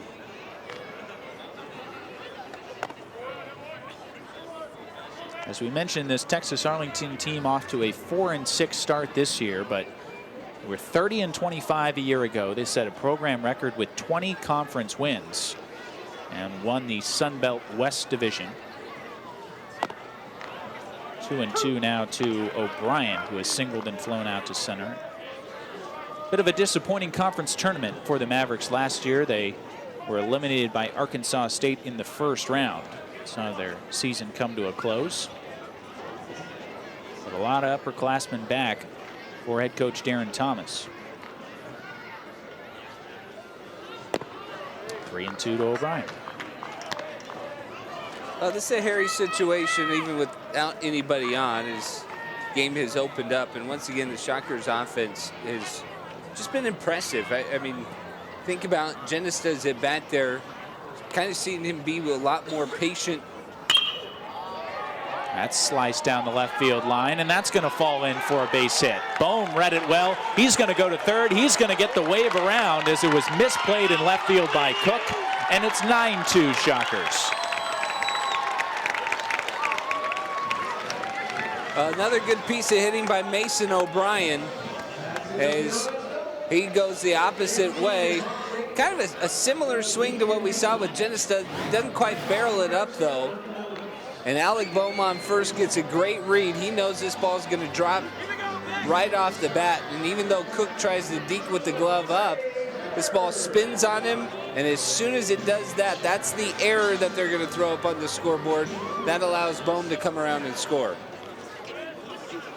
So it's a 6th spot in the inning for Wichita State, and still nobody out. Trey Vickers comes up and takes down an outside. Only 1 walk in the inning, too. The Shockers have done it with the bats, as they now have 6 hits in the inning. Vickers is having himself quite the night as well. RBI single in the first and a solo homer in the third. Good swing, 1-1. Well, you almost felt some of the frustration against Oral Roberts on Wednesday, the game that the Shockers only got 3 hits in, and they are certainly taking it out on the Mavericks pitching staff already today. Is the timing is there, and without the wind tonight, they're just going out in regular conditions and looking to drive pitches, and it's resulted in a variety of hits. Popped up by Vickers to the right side. Salinas waits a long time for it to come down, but makes the catch finally, mercifully, for the first out here in the 4th. And the first time that Trey's been retired tonight, as he came in swinging a red-hot bat, getting off to a great start tonight. Luke Ritter is going to get a chance to pinch hit here for Noah Croft, who finished 0 for 2 with a pair of strikeouts against Kai Capono Anderson. So Ritter, who is out of the lineup for the first time tonight with Vickers' return, is quickly back in as a pinch hitter here in the 4th.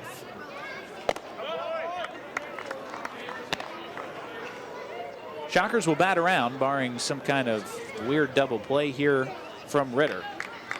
Catsby, the man in the on-deck circle, started this whole thing with a hustling double. Then it has gone single, single, single, grand slam, walk, double, with an error mixed in. It's easy to shrug it off, but isn't it kind of crazy the way that those things like the hustle double from Catsby typically lend themselves to big innings? Guys feed off of those. Shockers have strung together a lot of good at-bats as well. But it has snowballed for Wichita State, and it all starts with just a little hustle, just a little extra effort in certain spots. When you string together the power that the Shockers have displayed all season. That's a late swing by Ritter, and he lashes it foul 2-2. And I'll generalize even further that it really goes back to Texas Arlington not being able to finish innings, and finishing plays too has been the issue for them here in the 4th, whether it was hustling the ball back in and preventing Catsby from taking second, or fielding the ball cleanly in left field to prevent Boehm from scoring. 2-2 off the end of the bat, and just foul as Williams gloves it to the wide side of the bag. I think a lot of fans don't think of baseball as an aggressive sport, something where that you can be the aggressor, where you can kind of take the fight to the other team. You see Todd Butler talking to Alec Boehm about his approach at the plate, I would assume. But Wichita State really is an aggressive team. They're looking for extra outs that you'll give them. They're looking for extra pitches in a count. And it's not like Arlington has committed some colossal mistake at any one point in time. It's just that maybe you call it the last 5% of a play or an inning. Give them an inch and they will take a mile. 3-2. Breaking ball lined into left field, but that's going to be right at Cook, who had just a couple steps to move over and make the catch. And there's 2 down. Tough hitting luck for Luke Ritter, who's had more than his fair share of that so far this year. Yeah, he's squared up quite a few balls, and he's going to get his opportunities kind of pushed out of the lineup because of the return of Trey Vickers, because of infield spots. But I think Todd Butler has a great problem on his hands right now, trying to juggle a lot of the hot bats. And this is a guy, who we were talking about, started it all with that hustle double.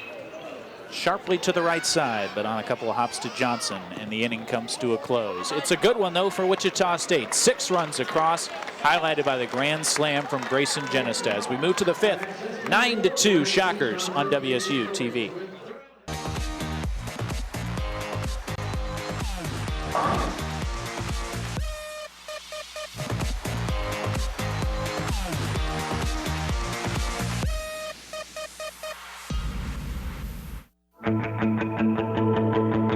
Wichita State University is Shocker Nation. We exceed expectations, push boundaries, seize opportunities, and move boldly ahead. We are student-centered and innovation-driven.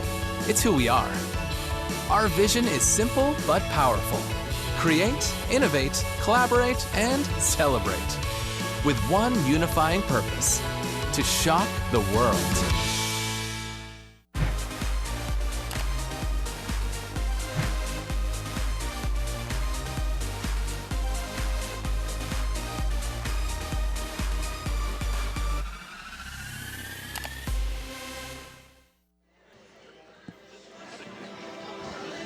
Grayson Genesta's grand slam, highlighting a 6-run bottom half of the 4th inning for Wichita State, and suddenly Cody Hoyer has himself plenty of cushion to work with. What was a 2-1 game, now 9-2 in favor of Wichita State. Hoyer, who has thrown up a couple of zeros, will have the top of the Texas Arlington order to contend with. There you see the upcoming schedule for Wichita State, wrapping up this series with the Mavericks with games Saturday and Sunday. Then it's on to the road, midweek game against Missouri, and then a series against former Missouri Valley Conference rival Creighton coming up starting on March 16th. Those games against Texas Arlington this weekend available on WSU TV. And that concludes, on Sunday, it'll conclude a stretch of 10 home games in 11 games, just the Oral Roberts road game down in Tulsa this week, breaking up what has been a nice stretch of home games for the Shockers. Plenty of chances to come out to the ballpark and watch this Wichita State team as Phil Berthume grounds it foul, 0-1. And if today is any indication, bring your sunscreen tomorrow and Sunday. Maybe bring a beach towel, nice cold beverages. Just enjoy it. It's fantastic weather if it stays like this. Supposed to be pretty good, as I understand it, throughout the rest of the weekend. Hoyer gets a swing and a foul back. He is chewed up and spit out. Phil Berthume twice tonight. Strikeout swinging in the first, strikeout looking in the second. Now he's quickly ahead of him, 0-2. There's a couple of Shocker fans out enjoying the weather. Be like them. Nice and comfortable. Look, great seats. See, they're going hoodies and long sleeve jackets, but the great thing about it is it's that time of weather where you can wear a t-shirt and get away with it. You can wear a hoodie and get away with it. It's your choice. It's whatever you're comfortable. It's like living room weather, right? The 65 degrees, no wind. 0-2. Cody Hoyer bounced that one. Berthume not tempted. Ball and 2 strikes. Say, that poor guy. He has been seeing the best offerings from Cody Hoyer tonight. Both the fastball and slider against Berthume, and the ability to locate both of them to the Mavericks leadoff hitter has been fantastic from Hoyer. Just missed with a fastball. Maybe a strike if Troutwine wasn't setting up away, but that ran back to the inside part of the plate. Yeah, I think this ball's in the zone. It's just out of the framework of Gunnar Troutwine, who was set up for a fastball away.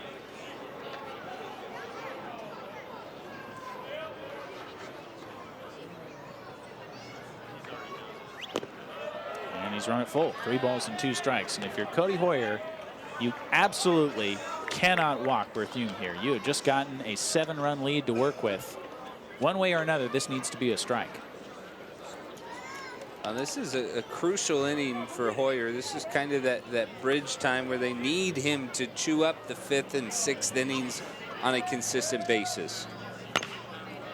Came after him with 94, still maintaining good velocity. But these are the kind of hidden at-bats that will just chew into your pitch count if you're not careful. And it's these kind of at-bats that are the difference between going 5 innings and going 6 2/3. Well, exactly. And for a guy like that you're facing, like Phil Berthume, who came in swinging it very well, and to have him as turned around as he's been. Got him swinging. Fastball at 93, and Cody Hoyer gives Berthume the hat trick. I think he just wore him down because Berthume took a great at bat and was taking some of the best shots from Hoyer, but this is just a mid-90s fastball up around the belt, right where Troutwine wanted it, and that's out number 1. So Cody Hoyer, 5 strikeouts, and he's gotten them all against 2 guys, Berthume and Noah Vaughn. But for now, it's Salinas, who has single-handedly taxed the Cody Hoyer pitch count more than just about anybody else. And he's not going to this time. Little tapper right off the end of the bat. Hoyer the underhand flip, and 2 out. I was just about to say, he was the complete opposite of Berthume, who had kind of seen the best stuff and been worn out. It was Salinas who was wearing out Hoyer, but first pitch swinging, just gets on top of it, and Hoyer was right in the right spot. Pretty easy. So a chance for a 3rd straight 0 tossed up there by Hoyer if he can get through Christian Holly. Single and a bounce out to 3rd his last time up.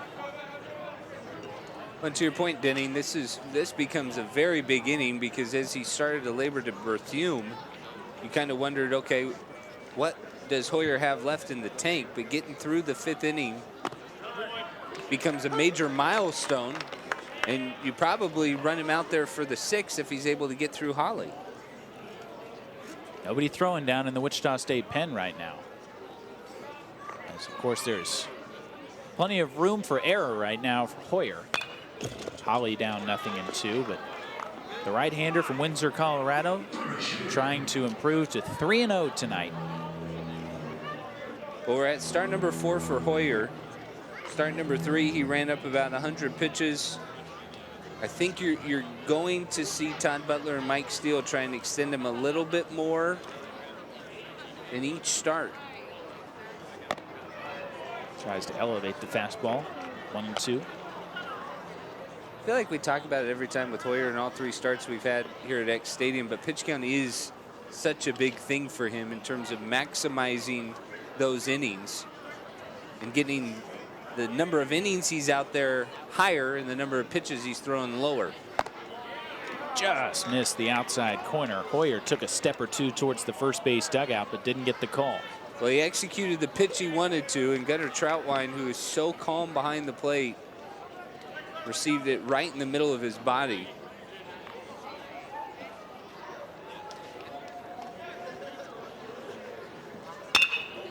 Lined into shallow center field by Holly, but Genesta will make the catch running towards right center, capping off a 1-2-3 frame for Cody Hoyer. We move to the bottom half of the 5th. Still 9-2 Wichita State on WSU TV.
Nine to 2 Wichita State as we move into the bottom half of the 5th inning here at X Stadium, and Cody Hoyer giving Wichita State 5 very solid innings. He is working on a string of 3 consecutive shutout frames and did not receive the traditional congratulatory handshakes that might indicate his outing would be over. So we will see if he gets a chance to come back out there for the 6th. In the meantime, it will be Troutwine, Boyer, and Young, 8, 9, and 1, due up for the Shockers.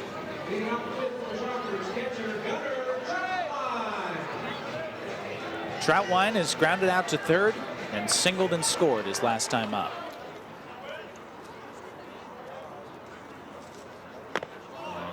Jordan West back out for his first full inning of work, throws his strike. Texas Arlington has made a defensive substitution as Aaron Funk has taken over in right field for Phil Berthume. And Troutwine might test him early. Shallow right field.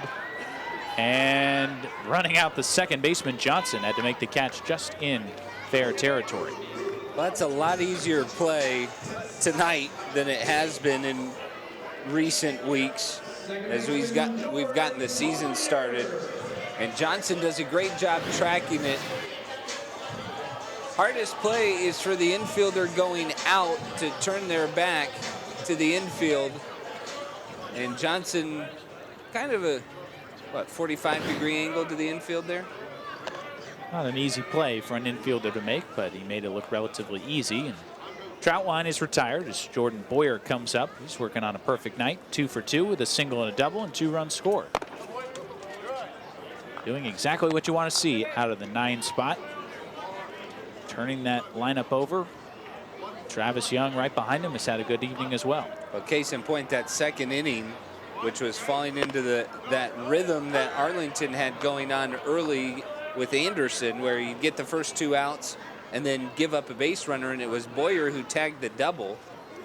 And that kind of seemed like that was the time that Wichita State took control of the game, right? Because that was the last time Wichita State trailed, was right before Boyer's at bat. Yeah, this was a 2-1 game in favor of Texas Arlington in the second. But the Shockers showing a penchant for 2-out rallies against Kai Kapono Anderson. Eventually send him to the showers after just 3 frames. 2-2 to Boyer. Wooden Chase runs it full. Jordan Boyer consistently has shown what you can only categorize as an intangible. It's that clutch gene that the kids all talk about, right? The ability to hit in tough counts, in tough situations, but he seems to thrive on it. Oh, he's on base for the 3rd time tonight as he draws a 1-out walk from Jordan West.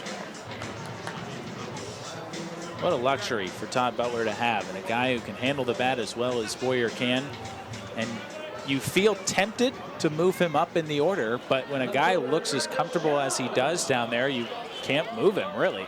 Well, he's a good hitter anywhere in the lineup, but he's practically Babe Ruth in the bottom of the lineup. He is a very valuable 9-hitter, and kind of the numbers play larger than they really are. Travis Young, 2 for 3 in his first game at the top of the order for Wichita State. Has singled a couple of times, including an RBI knock in the second, and bunted for a hit in that 6-run 4th. Babe Ruth in the 9th spot, maybe overstating it, but the point is he's been really good, really valuable. Fair enough. Smashed by Young, but that's a tailor-made double play ball. 6-4-3, and the Shockers turned away in the home half of the 5th. We'll move on to the 6th. Still 9-2 Wichita State here on WSU TV.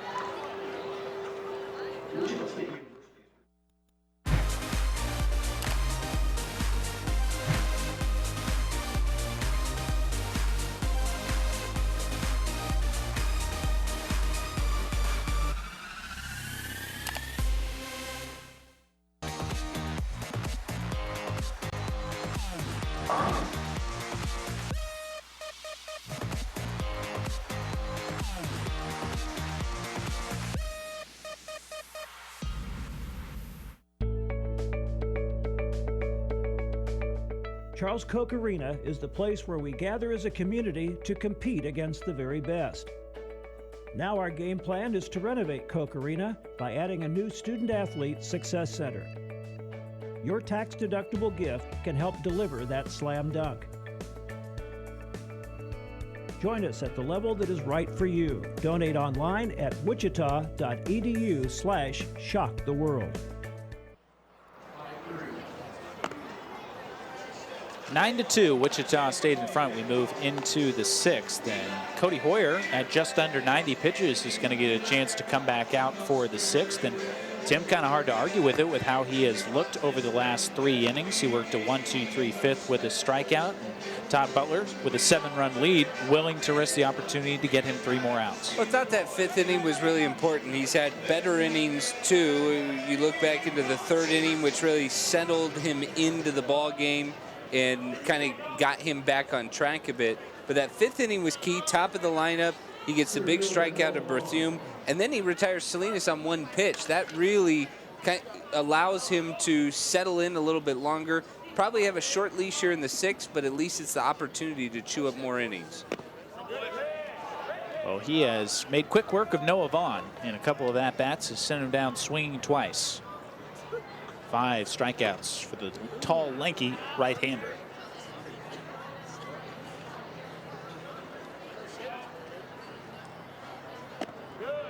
Strike 1-1. Some light tossing beginning down in the Wichita State bullpen in case Hoyer should encounter some trouble here in the 6th. He's facing 2 lefties and then a righty, with another lefty to follow if anyone reaches.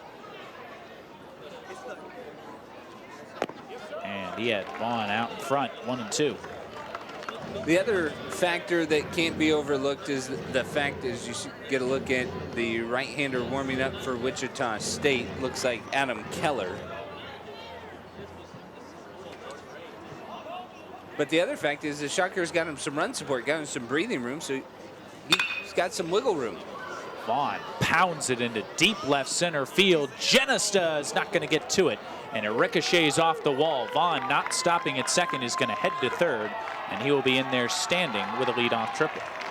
Well, we mentioned that this was the guy to watch, and Noah Vaughn, who just has easy power, even though he's struck out in his previous 2 at-bats, he has been on Hoyer, sniffing him the entire time, and that time he got a pitch to hit.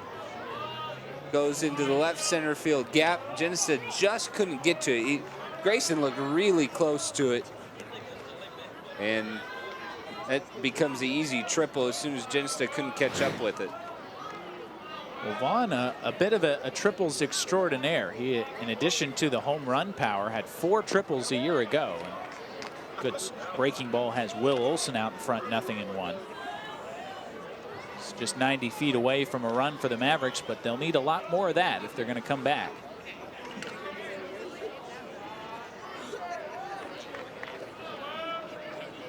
Olson, an RBI single in the first, flew out to center, and he's down 0-2. Well, you said it. I think teams have to be somewhat discouraged, not necessarily outwardly, but when the Shockers are able to hit grand slams as often as they have, and that's kind of a luxurious thing, not something you're necessarily relying on all year, but the power is what you look at. To the right side, that's going to get a run in. Vaughn will come down from third to score as Boyer completes the putout, and it's 9-3. Wichita State will gladly trade the run for the out. But that's exactly it, right? Arlington plays picture-perfect baseball there. They get the leadoff man in scoring position, and then they drive him in, and this is a good piece of hitting. We've seen it from Olson twice tonight. After the single back in the first, just something on the ground to cash in the run. But you can't really trade out for runs against Wichita State. Just not a combination, a formula that has worked well against the Shockers this year. R.J. Williams, 0-2, twice bouncing one down to Alec Boehm at third base. So Cody Hoyer 2 outs away from matching his season long in terms of outs recorded. Blared up the right field line and foul. He went 5 innings in each of his first 2 starts at McNeese State and then here against Nebraska Omaha, and then worked 6 shutout innings against Nebraska his last time out on March 2nd. So a chance for 6 innings in back-to-back starts, a trend in the right direction.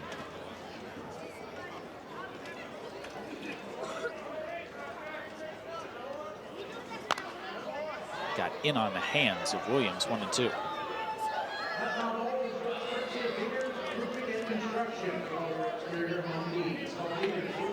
It'll be Liam Eddy for Wichita State tomorrow against Brad Vassar for Texas Arlington. The Shockers have not yet announced their Sunday starter, whereas Trey Patterson, the former Kansas State Wildcat, will go for Texas Arlington on Sunday.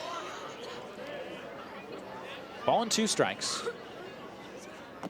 Breaking ball low. Good pitch. Tip your cap to Cody Hoyer tonight. He was a lot of the power stuff in the first couple innings. He's tried to finesse his way a bit through the lineup the last couple of times.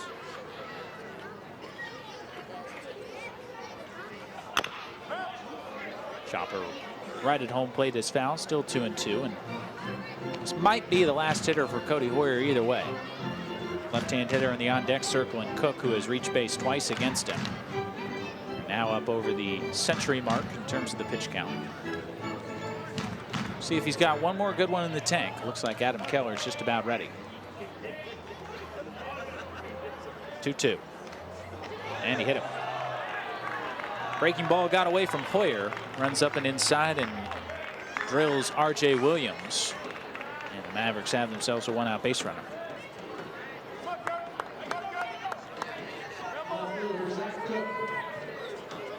Well, no sign of Todd Butler out of the first base dugout, so Hoyer will get a chance to work out of it. Cook, as we mentioned, no official at-bats tonight. He's reached on walks in the 2nd and 4th, scored one of the Maverick runs. Todd Butler and Mike Steele confirming, or excuse me, that's Sammy Esposito. Had his hat down, fooled me. To the left side, Vickers backing up, goes to 2nd for 1. Boyer on to 1st, not quite in time. Pretty good turn, though, up the middle as Vickers got rid of it quickly, and then Jordan Boyer with a strong throw on the relay, but Cook just does beat it out. Trey very good at going to his right, and he got that ball to Boyer in a hurry, but it was Boyer's turn that almost turned that into a play. So he got rid of that one very quickly. But a great job by Cook to hustle down the line. I think he felt frustrated as soon as he made contact. Boyer tried the Carlton Fisk lean to try and induce the double play, but not quite enough on it as Cook beats out the return throw, and now it's Minjarez. The Carlton Fisk lean. Yeah, you know, you got to use the body language to manipulate the baseball. I was going to say, I thought he was a catcher. If you don't know the Carlton Fisk lean. Oh, I know the lean. Don't see it in the field too often. Fouled off the tip of the glove. Troutwine 1-1. I love watching Trey and Jordan up the middle there. Two very expressive guys with their body language and their demeanor. And Jordan very excited earlier in this game when he scored on that bang-bang play right at home plate. They are just two guys who clearly enjoy playing the game of baseball. And makes you think how tough it was for Trey just to have to sit out and watch for the first 11 games of this season. And he hit him again. Boyer runs it inside, and Minjarez doesn't appear particularly pleased, but now 2 on with 2 out, and a couple of plunked batters in the frame for Hoyer. Well, with the 6-run cushion, it appears plain that the message is we want to see you get through 6 innings.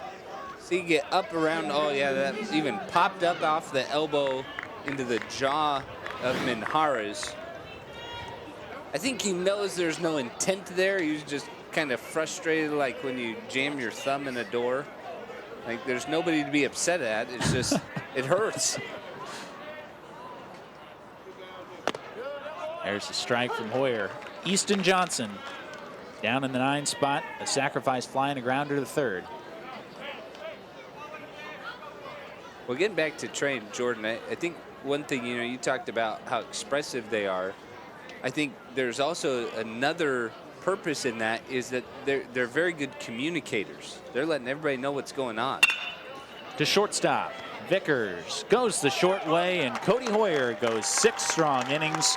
He allows a run, but Wichita State still comfortably in front. It's 9-3 heading to the home half on WSU TV.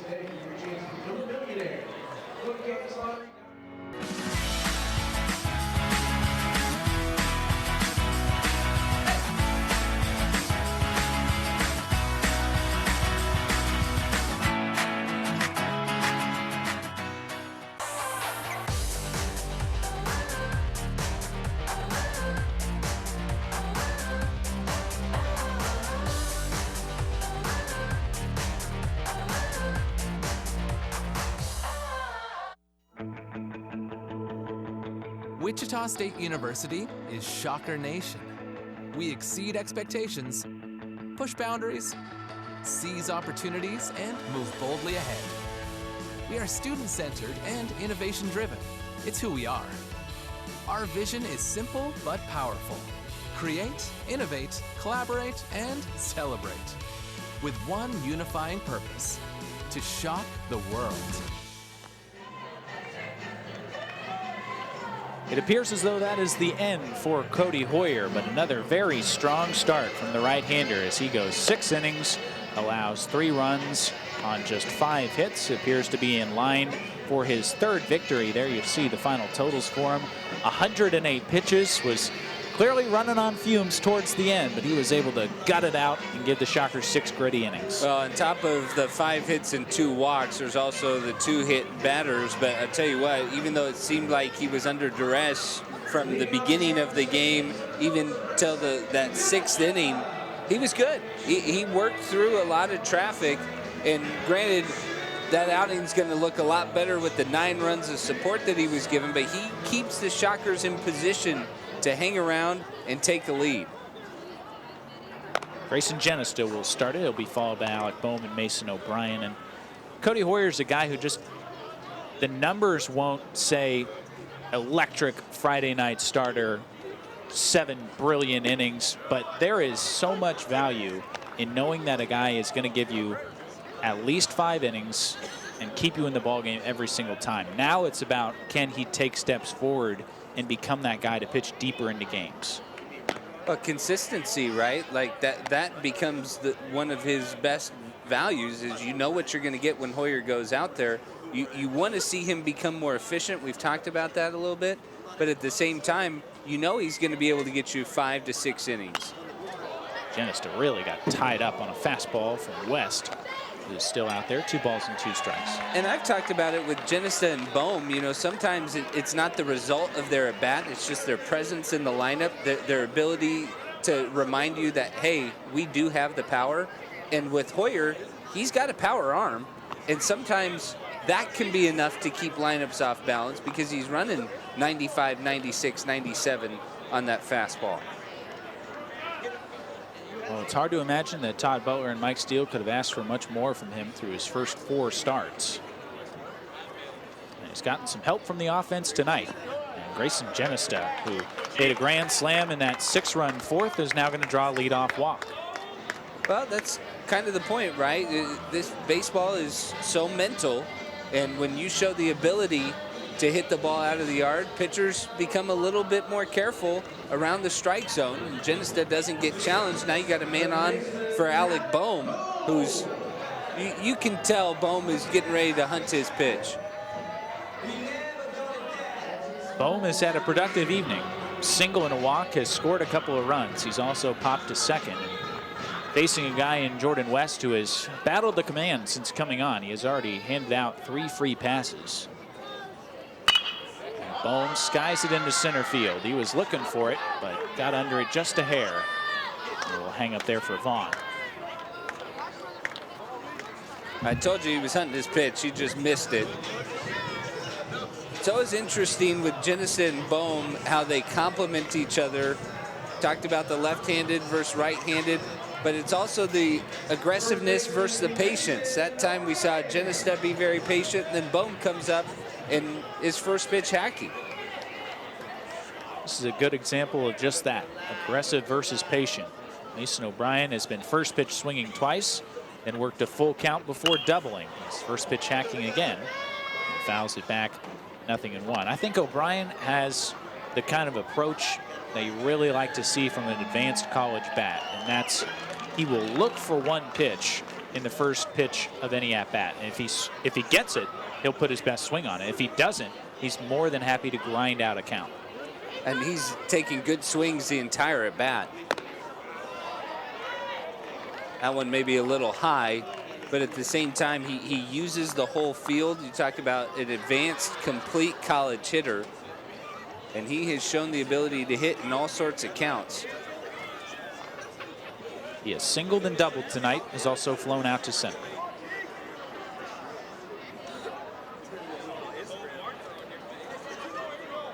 Shockers with single runs in each of the first 3 innings, then 6 in the 4th. Texas Arlington single tallies in the 1st, 2nd, and 6th. Swing and a miss, 3 pitches, and O'Brien down on strikes. Well, really good job that time by the right-hander West, as he battled command a little bit coming in the 4th. But he has settled down a little bit and started to find a couple of different pitches. Trey Vickers, single, solo homer, pop out to first his last time up. Almost hit him.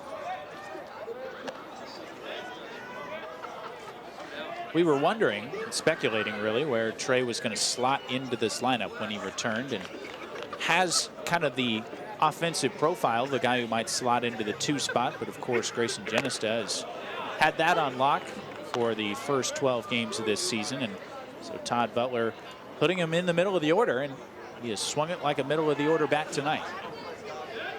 You see that extra bit of excitement from Vickers getting into the lineup. He's hit 2 balls very hard.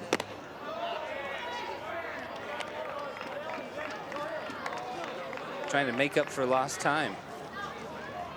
Can't imagine how long it felt to just have to sit on the sidelines and watch. You think about how often he was in the lineup prior to that. He never really missed an at-bat. Didn't come out of many games last year. Genesta is going, and Vickers loops it into right center field and down for a hit.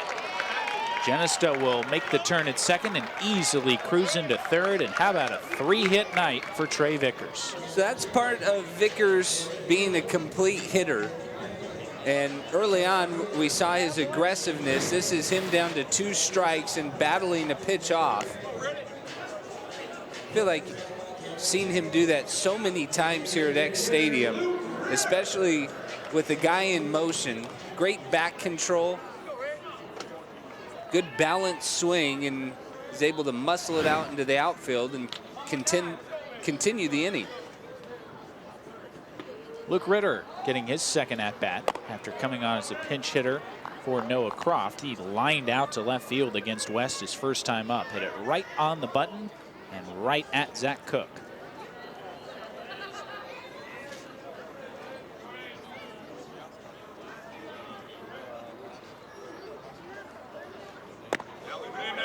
Texas Arlington clearly content to try and get everything they can out of Jordan West tonight.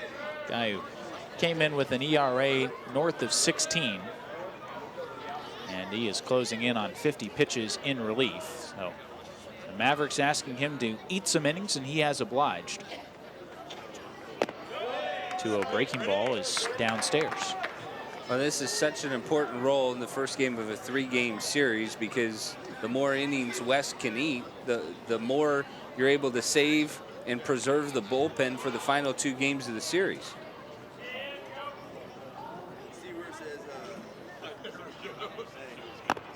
Trio in tight.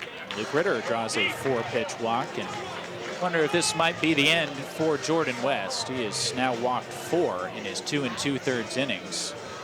And there has been some activity down the left field line as the Shockers are going to call upon a pinch hitter. It'll be Dayton Dugas who will get a chance to swing it.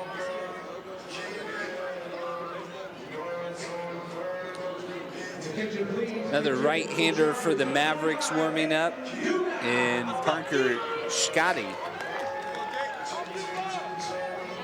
But for now, it will be West against Dugas.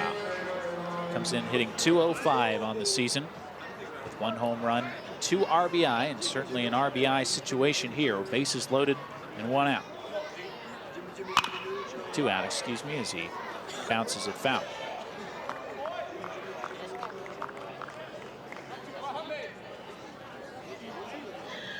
Well, Ritter did what he does, which is take a good at bat. Dayton Duga with an opportunity here to extend a lead. And he's going to do so. Chops it over the head of Williams and down the line. 2 more runs are going to score. Throw to second, safe. Just beating the throw in is Duga, and it's 11-3 Wichita State. Well, when you're taking out a lineup, it's a great opportunity to come in and produce runs and show the ability to score. Vickers is going to score easily. He's cruising all the way around. Well, if you watch here, this will be a teaching moment. Trey Vickers lets up coming around third, and if Dayton Duga is thrown out at second, that run probably would not have counted. That's a great catch. And I think Todd Butler will probably let Trey know. But that's great hustle from Dayton Duga. Just did get in under the tag. And good to see him producing. Troutwine, first pitch swinging, skies it down the right field line and out of the reach of the right fielder, Funk.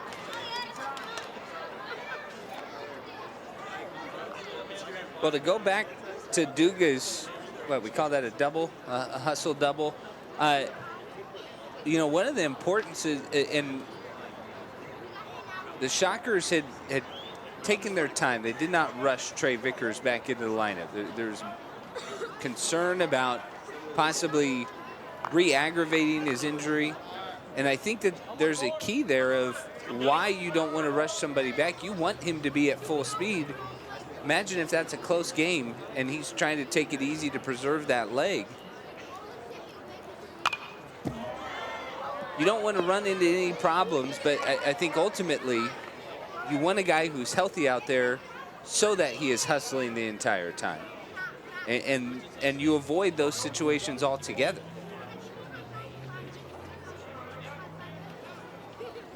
No balls and 2 strikes to Troutwine. 1 for 3, single and a run scored.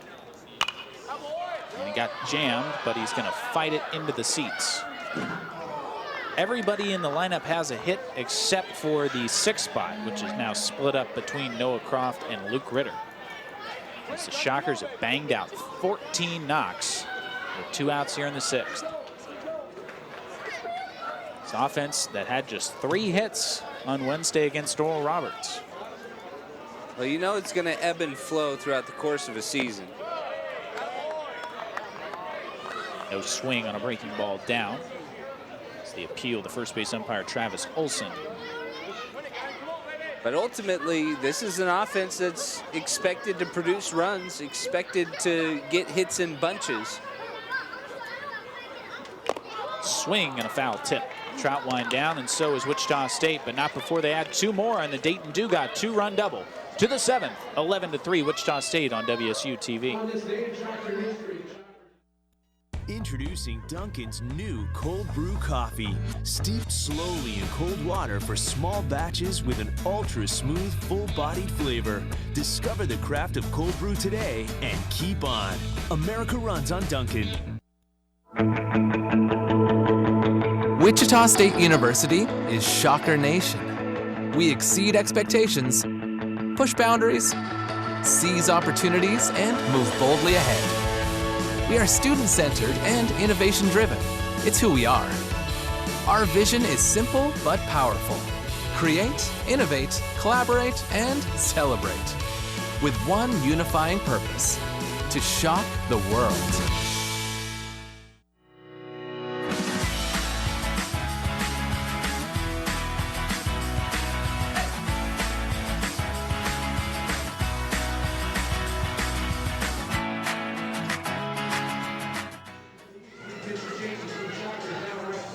Shockers have had their issues with base running at times this year, but a couple of times tonight they have really hustled out of the box and turned what looked like singles into extra base hits. Dayton Duga doing just that on his 2-run double. Well, you have to wonder if that was a point of conversation this week maybe just about hustling, and Duga out of the box, going feet first, just does beat the tag from the second baseman Johnson, and that cashed in the second run of the inning for the Shockers as they widen out the lead to 8.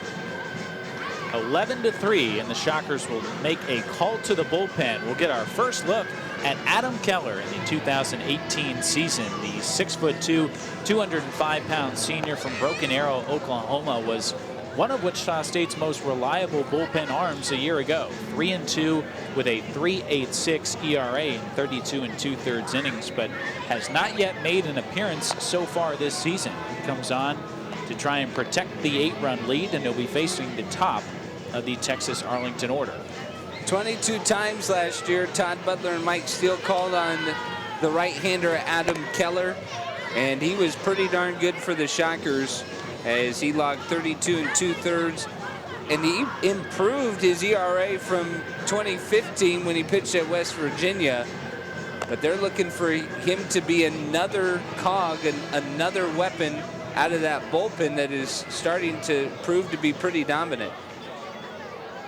Keller, an excellent strikeout to walk ratio last season. He punched out 30 and handed out 12 free passes in those 32 2/3 innings. He'll start it against Aaron Funk, who came on in right field for Phil Berthume, who finished the night 0 for 3. So our first look at Funk, junior outfielder from Mansfield, Texas. Sure, Berthume would have loved to get a look at somebody other than Cody Hoyer. Adam Keller, no easy customer to deal with either. He has probably the best true curveball on the Wichita State staff. And throws a fastball at 90 to jump out of Funk 0-1. Keller, as Tim mentioned, a transfer from West Virginia. Took a year at Seward County Community College out in Liberal, Kansas, before transferring to Wichita State.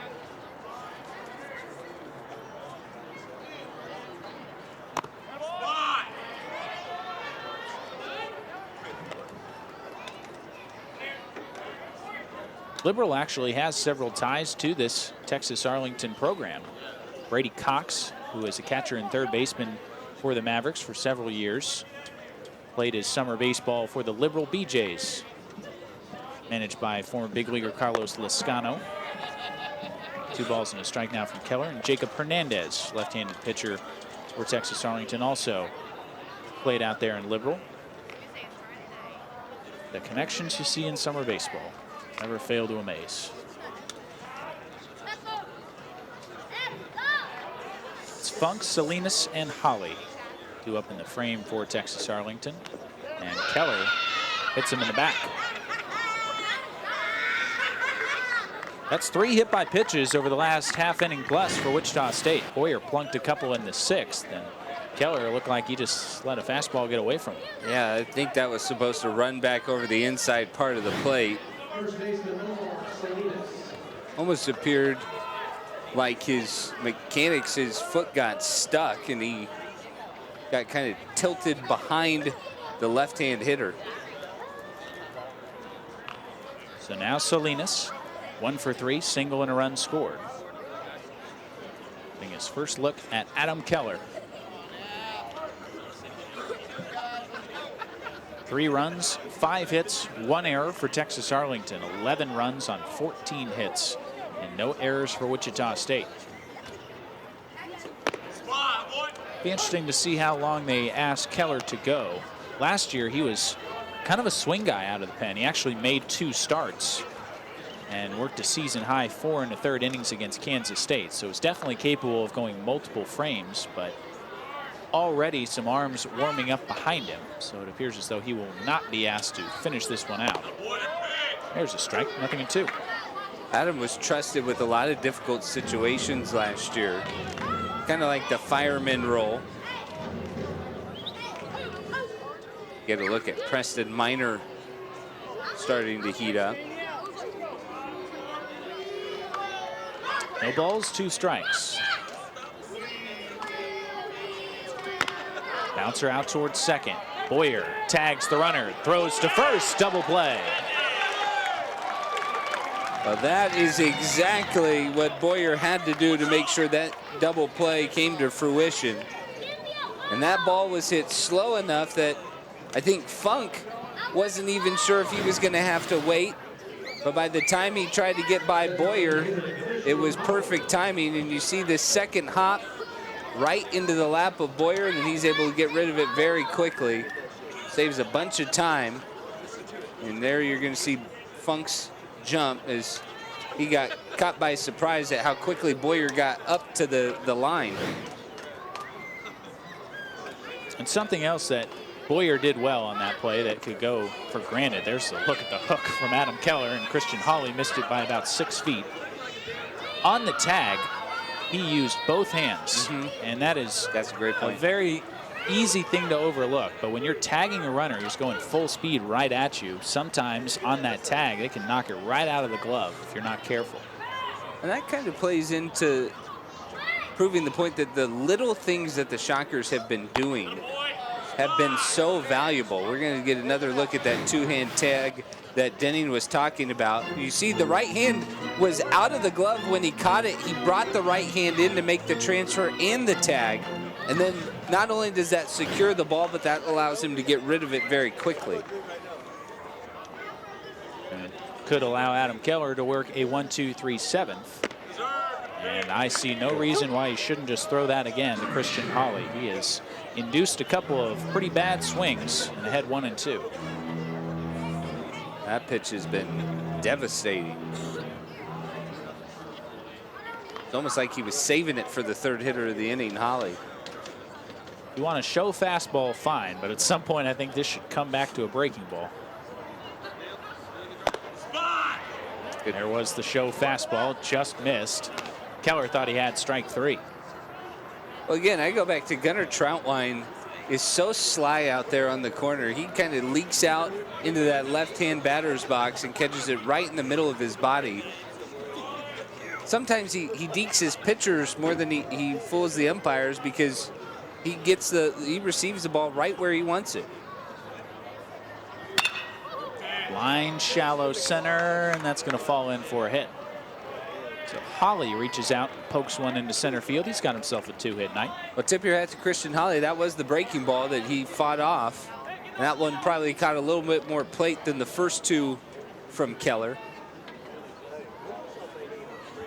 And that's a big 2-out knock for Arlington to at least continue the inning and give their big power hitter Noah Vaughn a chance. Vaughn 1 for 3. A couple strikeouts swinging against Hoyer, but then he tripled off the left center field wall and came around to score in the 6th. Really good looking left-handed hitter. He's going to be an important guy all series for the Shockers to keep under wraps. It's a guy who played all 3 outfield spots a year ago and also some first base. And similar to Grayson Genesta in that he has the athleticism to make that transition from first base to center field. Don't see many guys at the collegiate level who possess that package of tools to be able to do both.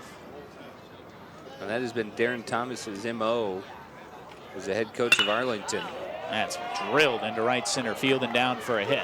Hawley digging around second, heading for third, gets the stop sign, but it's a 2-hit night for Vaughn. A couple of extra bases for him. Triple and a double now for Noah Vaughn. And this one finds the other gap. He went to left center for the triple. He goes to right center for the double. Dayton Duga does a great job to cut this ball off before he gets to the wall, because otherwise that's a run. And you see the angle. He deepened just a little bit, and Vaughn tripping up over the first base bag. He was never going to have a shot at 3, but Duga doing a great job to get it in quickly. Boyer even got it to Vickers to make sure Vaughn was on the bag at second. The Shockers threw it back to O'Brien at first to see if Vaughn had missed the first base bag, but first base umpire Travis Olson indicated that he did indeed get a piece of it. So Travis Olson makes the call. Will Olson takes a strike. It's 0-1. Olson, a couple of RBI tonight. RBI single back in the first, RBI ground out in the 6th, bunched around a fly out to center. Shockers have Trent Allen joining Preston Minor down in the bullpen now. This is a good opportunity for Keller to get that extra out, that final out in the 7th, and preserve a bullpen arm for the 8th inning. Good movement to jump ahead of Olson. No balls and 2 strikes as that 83-mile-an-hour offering slides back across the inside black.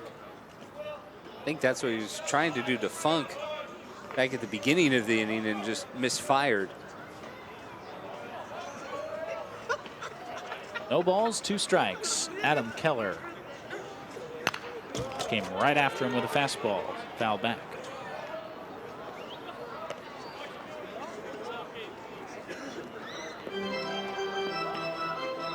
Will Olson, a preseason all-conference selection behind the plate for Texas Arlington this year. As we mentioned, 2nd team all Sun Belt a year ago.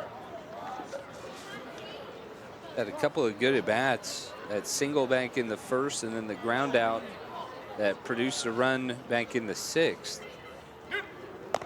Breaking ball didn't quite come down. 1 ball and 2 strikes. But you see that all-conference stuff, right? The guy dealing with, as you mentioned early in the game, Tommy John. And he had a foot injury, too, that forced him to miss all of fall practice. So he has been fighting the injury bug, but when he's been on the field, he has been more than productive. Keller's 1-2. Got him swinging with a breaking ball, and Adam Keller works around a couple of 2-out runners to post a 0 in the 7th. We'll stretch him out. 11-3 Wichita State on WSU TV.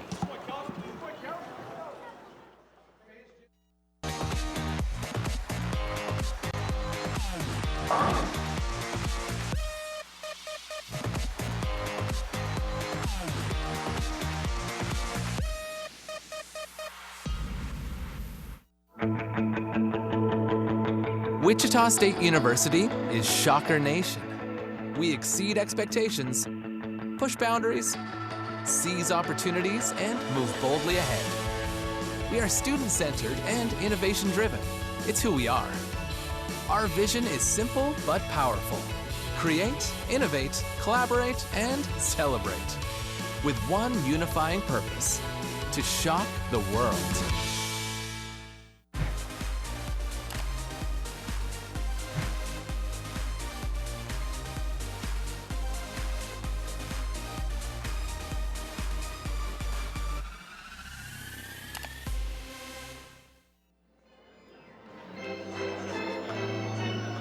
Adam Keller tosses a scoreless top of the 7th inning for Wichita State and gives the Shockers an 11-3 lead as we move into the bottom half of the 7th inning here at Eck Stadium. And it's been a beautiful evening for baseball. And the Shockers have made it even more enjoyable with 14 hits and 11 runs. It's prompted another call to the bullpen for this Texas Arlington club as Parker Scotty makes his way out of the left field pen. Scotty taking over for Jordan West, who was able to, at the very least, give the Mavericks some length in these middle innings. Again, their starter, Kaiki Guano Anderson, lasted just 3 innings. So it was up to West to really give them some innings. He did that. 3 innings of work, allowed 3 hits and 3 runs, 2 of which were earned, walked 4 and struck out 2. Here you see the numbers for Parker Scotty.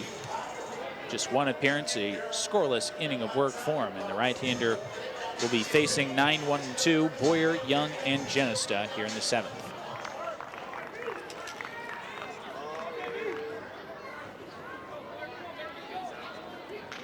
Jordan Boyer working on a flawless evening. Double, single, and a walk in 3 trips for him.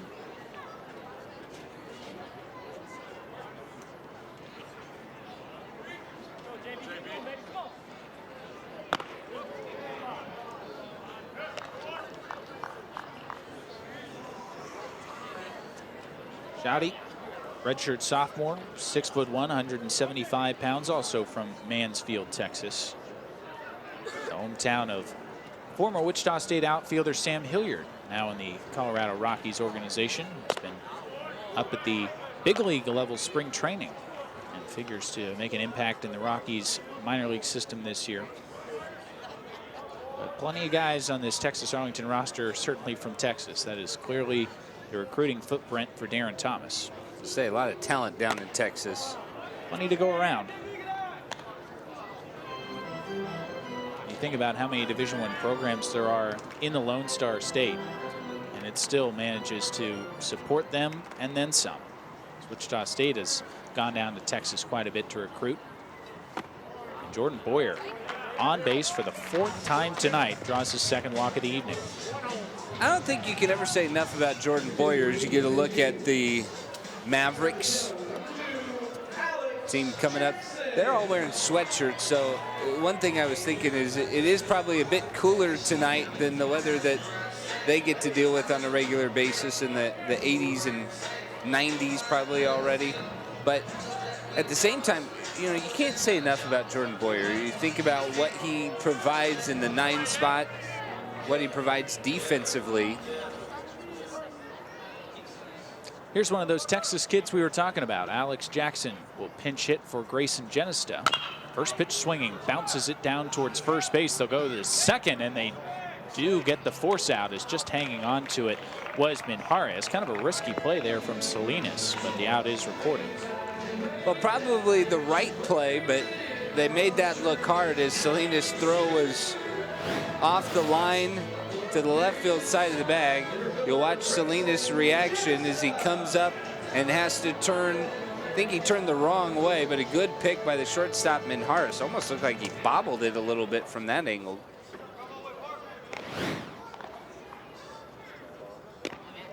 Genista takes downstairs 1-0. So Jackson aboard at first base with 1 out. Genista working on a good night at the plate. Of course, the biggest hit in the ball game so far, slicing a grand slam off the bottom of the foul pole in left back in the 4th. He has also walked and scored. Drills it off the glove of the second baseman and into shallow right center. Jackson will turn at second base and cruise into third, and it's a 2-hit night for Grayson Genista.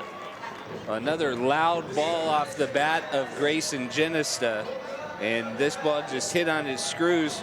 You go back to that grand slam back in the 4th inning, and that was the one that gave the Shockers all the breathing room. This ball hit just as hard, if not harder, at the second baseman Johnson. That's going to be a hit.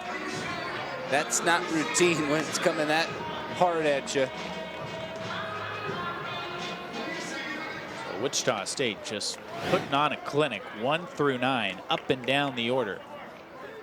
That is 5 guys with multi-hit nights. Sheesh. Alec Boehm is not one of them. He is 1 for 3, but he has also walked, takes a strike. You know it's a good night when Alec Boehm is 1 for 3 and you got 11 runs. That speaks to just the depth and the difficulty in getting out this Wichita State lineup consistently. Good breaking ball, 0-2.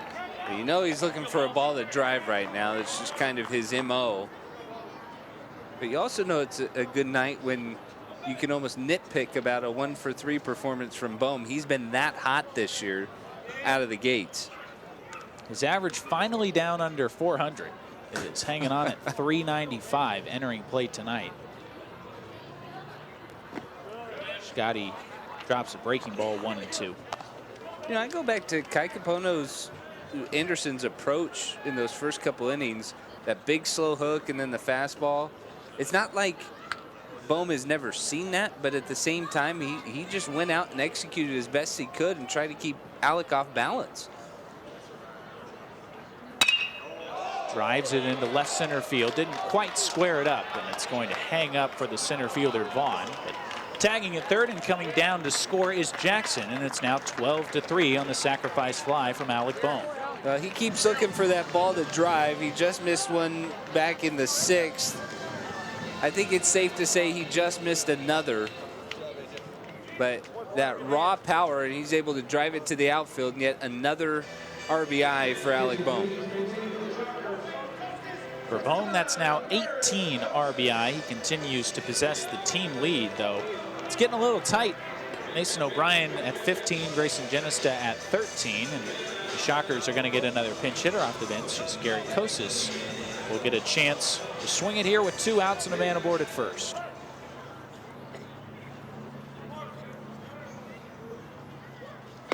Kosis not waiting around, swings through it. Well, those RBI numbers, a good competition, good healthy competition for the Shockers. There you get a look at it. Another big left-handed bat that the Shockers have. Kosis only one previous at-bat this year.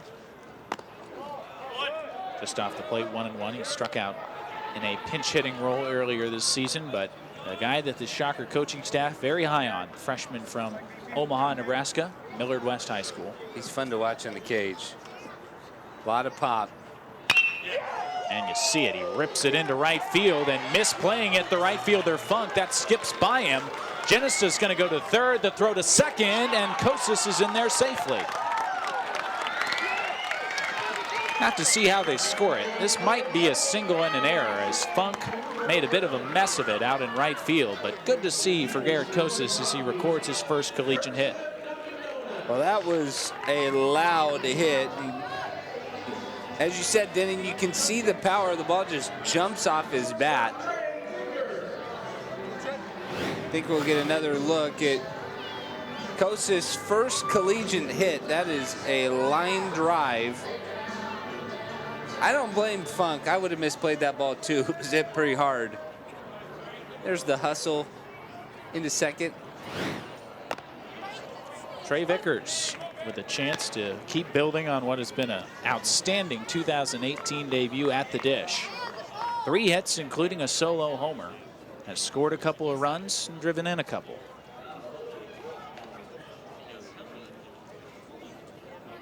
Again, they have scored that as a double for Kosis. Vickers into right. Funk has this one measured and makes the catch to retire the side. Wichita State adds another. We move to the 8th. It's 12-3 Shockers on WSU TV.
All Shockers on a beautiful Friday evening here in Wichita, 12-3 against Texas Arlington. And just a reminder, the Shocker Sports Grill and Lanes is the perfect place to spend time with family and friends. They are open to the public and located inside WSU's Radigan Student Center, featuring 8 bowling lanes, billiard tables, plus great food and beverages like freshly made burgers, sandwiches, salads, cold beer, and more. The perfect place for kids' birthday parties, group events, or a night out with friends. See you at the Shocker Sports Grill and Lanes. Todd Butler will turn it over to another bullpen arm as redshirt freshman Trent Allen makes his way out of the right field pen to work the top of the 8th inning. It'll be the second appearance of the season for Allen, and the long, lanky lefty will face 6, 7, and 8 in the Texas Arlington order. Well, Trent Allen just worked a third of an inning against Nebraska, allowed just 1 hit but no runs, looking to secure the 8th inning as he comes on. You know, I'll tell you what, the luxury, Denning, that Todd Butler and Mike Steele have, you look at and you see the importance of Hoyer's 6 innings tonight, because if you can go 7, 8, 9 with 1 different pitcher in each inning, the Shockers now with Keller throwing have thrown 15 arms out on the mound at different points this season. So with that variety, you have the luxury to go to a different guy every inning, but you want to see them take that full responsibility. And for Allen, it's an excellent opportunity to come in and attack. Scheduled hitter was R.J. Williams. Instead, it will be a pinch hitter as Boone Montgomery, freshman from Grapevine, Texas, comes off the bench. And Allen misses high with a fastball, 1-0. So Williams finishes the game 0 for 2, grounded out twice and was hit by a pitch. Boone Montgomery, 0 for 6 so far in his college career.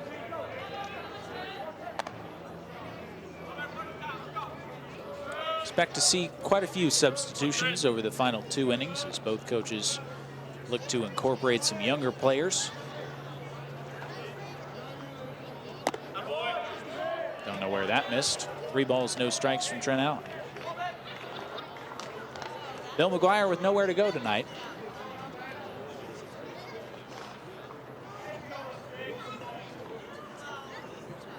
Allen working exclusively out of the stretch off the third base side, and he's definitely got some funk. Misses high and a 4-pitch walk to Montgomery to start things here in the 8th. Well, this is an important part for Allen as double barrel action gets going for the Shockers. I do like this message, though, even in a 9-run game. I think it's important for any Shocker pitcher to realize that the leash is not infinite. They have to come out and throw strikes and execute. But there's an opportunity here to go out and attack with a comfortable cushion. Just missed the inside edge to Zach Cook. Cook walked twice against Cody Hoyer, then bounced into a fielder's choice his last at-bat. But hitting at just 154 now on the season. A left-on-left matchup for Allen. And he has missed with 6 straight. I will say the corners have been pretty tight altogether tonight for everybody. And Allen is really trying to live on the edges. Might be a situation where you have to come in and force contact. There's a strike. Remains to be seen what Trent Allen's role will be with this Wichita State team, but figure a guy with his kind of deception and angle from 6'5" could absolutely be a weapon against left-handed hitters. Just missed the inside edge, 3-1. Well, and I think that's exactly the idea. You have to come in and take the audition for what it is, an opportunity to showcase how you match up and how you can profile. And for Allen, it becomes about being aggressive and throwing strikes. It will be interesting to watch this trio of redshirt freshmen that Todd Butler has available down in the pen. I'm speaking of not only Trent Allen, but also Preston Minor and Alex Siegel, as those 3 could very well have some important roles in this Wichita State staff. Swing and a miss. Good job by Allen as he comes back to strike out Cook. Seen Preston Minor already making an impact as kind of a sidewinding right-hander who can come on and get righties, and seen Alex Siegel dominate everybody.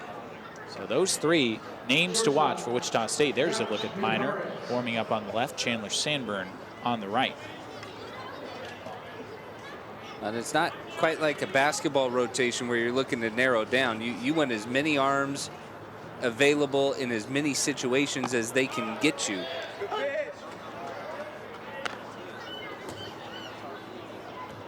Josh Minjarez, the shortstop, has been on base twice with a single and a hit by pitch. I don't think you can ever have too many left-handers either on your bullpen or on your bench.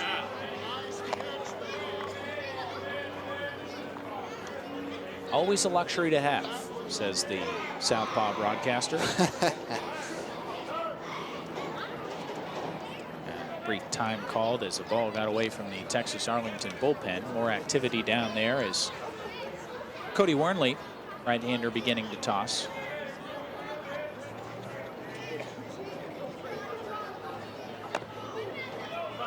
You know, take it from a coach's perspective, though. I know you say it from a personal standpoint, but as a coach, lefty, the traditional idea is, well, I can go and I can match up for every left-handed batter that comes out. But at the same time, sometimes lefties can be just as effective against righties because you don't see as many of them. Allen working a fastball across the inside edge, 2-2. And that's just at a very basic level. Then you look at all the different things that you can do. You see a lot of sidearm lefties, guys with lower angles, different angles. Tried to wrap a breaking ball back to the outside edge. Didn't quite get there. 3 balls and 2 strikes. There's the 2-2 pitch one more time. Trying to go outside. Good job by Troutwine to receive it. Didn't quite make it back to the front corner of the plate.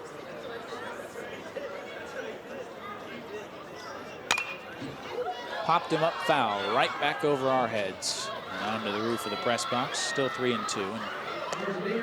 You know, we opened up talking about the power stuff that the Shockers have. Allen is definitely a contrast to that, right? You know, his ability to throw breaking balls.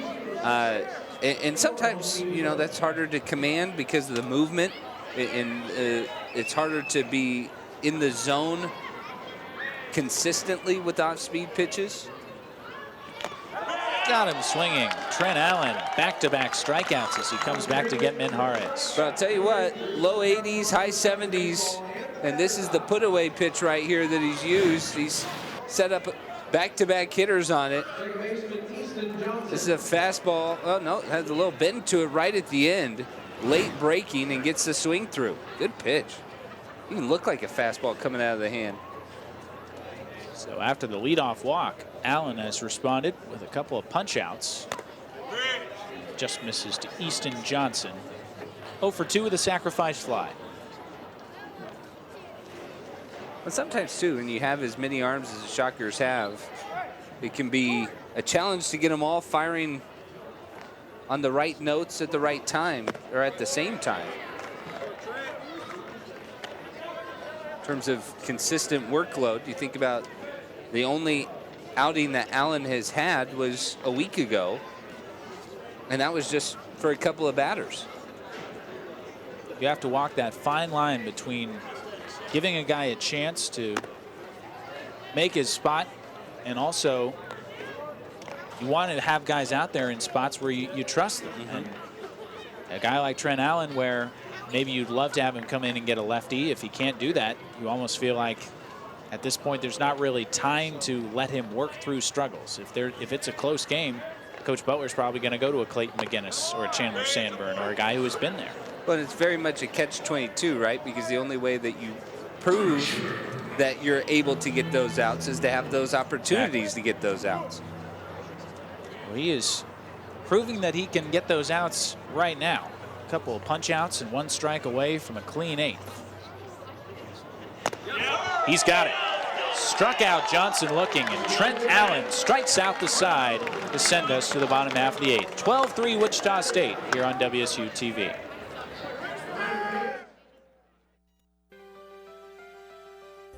Wichita State University is preparing today's students to become tomorrow's leaders. The Shock the World campaign is raising $25 million in private funds for a new home for the W. Frank Barton School on the Innovation Campus. Invest today in tomorrow's business leaders by calling 316-978-4076 or visit www.wichita.edu/shocktheworld.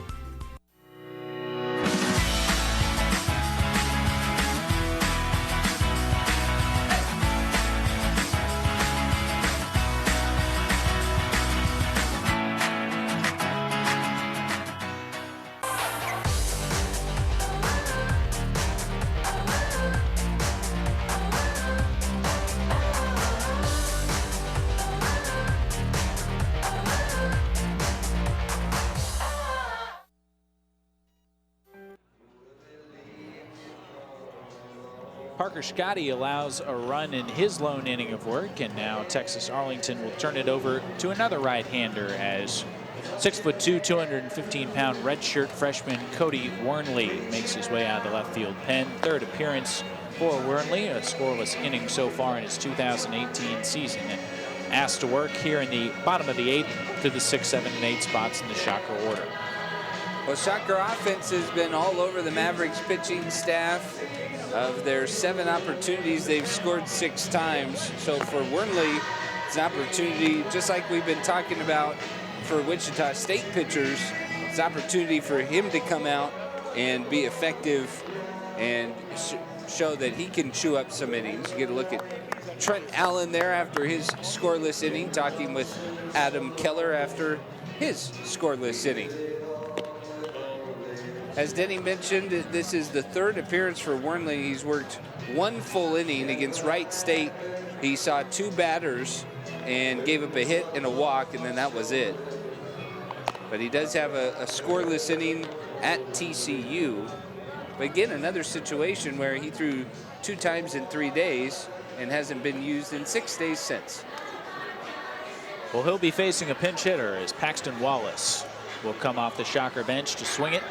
Leading off the bottom of the 8th inning, Wallace will take over for Luke Ritter, who pinch hit for Noah Croft. So the designated hitter spot and the 6th spot in the order has been a revolving door for Todd Butler tonight. And Paxton Wallace, who started on Wednesday against ORU and went 0 for 2, will bat. First pitch swinging, skies it into right field. Funk drifting back on it. Never made it look super comfortable, but makes the catch. Well, I'll tell you what, we've talked about the calm atmosphere today at the ballpark in terms of wind, which is very atypical for X Stadium, as you see Paxton Wallace. But kind of the sly smile, like he knows, hey, if I hit that ball last week, it probably would have been a home run. The parade of pinch hitters continues. Hunter Gibson off the Shocker bench. He'll bat for Dayton Dugas, and he's first pitch swinging. Bounces out to second. Johnson on to first. 2 pitches, 2 outs. Well, opportunities for hitters, too. They're coming out being aggressive, looking for pitches to drive. And 2 cases of just missing it after coming in cold. Another pinch hitter as Ross Cadena comes off the bench. So 3 new bats for Wichita State here in the bottom of the 8th, and it's Cadena, the freshman backstop, who will swing it for Gunnar Troutwine. He finishes 1 for 4 with a single and a run scored.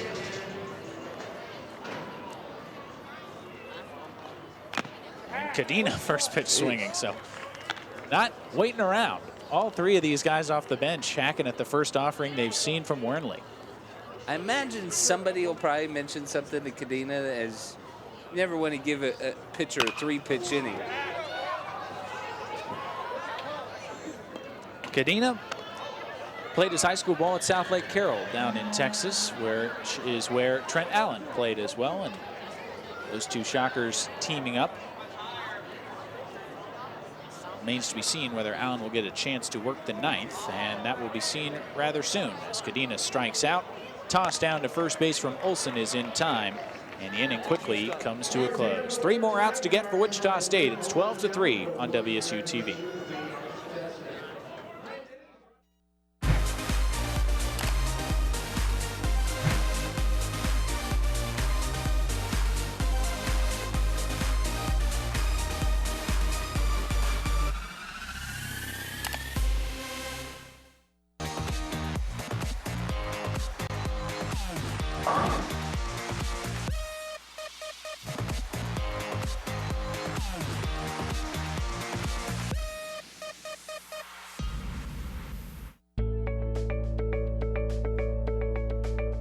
Charles Koch Arena is the place where we gather as a community to compete against the very best.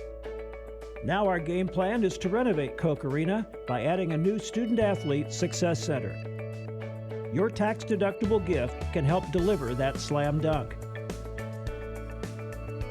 Join us at the level that is right for you. Donate online at wichita.edu/shocktheworld. Shockers 3 outs away from kicking off this series against Texas Arlington with a victory, and they will turn it over to right-hander Robbie Evans to try and complete the W. Evans coming out of the Shocker bullpen for his 5th appearance, and he'll be backed up by a host of defensive changes for the Shockers. As Josh DeBacker has taken over at first. Hunter Gibson is now in right. Alex Jackson is in left, and Ross Cadena behind the plate for Evans. There you see the numbers for him. No record and the ERA at 8.1. Well, the ERA inflated, but 3 1/3, 6 strikeouts. You do like the big 0 there. No walks. He's allowed 3 runs in that 3 1/3, 5 hits. So he has been touched up a bit, but an opportunity to bring that 8.1 down a little bit if he can work a clean inning.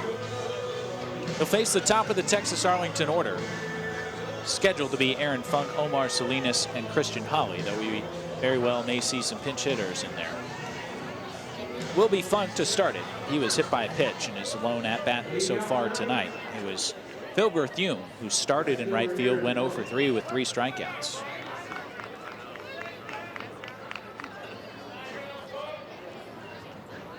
So Robbie Evans, the native Texan from Frisco, gets foul back, 0-1. His outing on Wednesday against Oral Roberts, a rather ignominious one. In inning and 2/3, allowed a hit. He struck out 3. That's the good news. Hit 4 batters over the span of 10 faced to tie a single game record for Wichita State. Oof. Shockers have hit 3 tonight. All the way back to the screen, 1-1. A little cross up there between Cadena and Evans. I don't think Mike Steele necessarily has a problem, though, with hit batters. It is very different from a walk. They are both free passes, but the intent is entirely different. If you're going to pitch inside with any kind of consistency, you're going to hit some guys. And Mike Steele has never been afraid of trying to execute fastballs in. That's a huge part of his pitching philosophy. You got to work both sides of the plate. Funk gives it a charge into deep right. Gibson on the run is going to have room and makes the catch a step in front of the warning track. So calm going out there. Wasn't sure if he had it all the way or if it was going to carry out, but good job by Gibson to get back there. But going back to your point, I think it's a part of the larger conversation with the development that the Shocker pitchers have started to show in that you're using the whole strike zone, you're being able to command both sides of the plate, and then you have to work through the times that you miss fire on the inside. And we saw that back in the 7th with the outing from Adam Keller. Hit a guy, and then he adjusted and came back with the same pitch later in the inning and got it for a strike. Philip Childs comes off the bench for the Mavericks. The bat with 1 out here in the 9th. There's the slider from Evans. He misses away. Great movement. Coming out of the hand of Robbie Evans.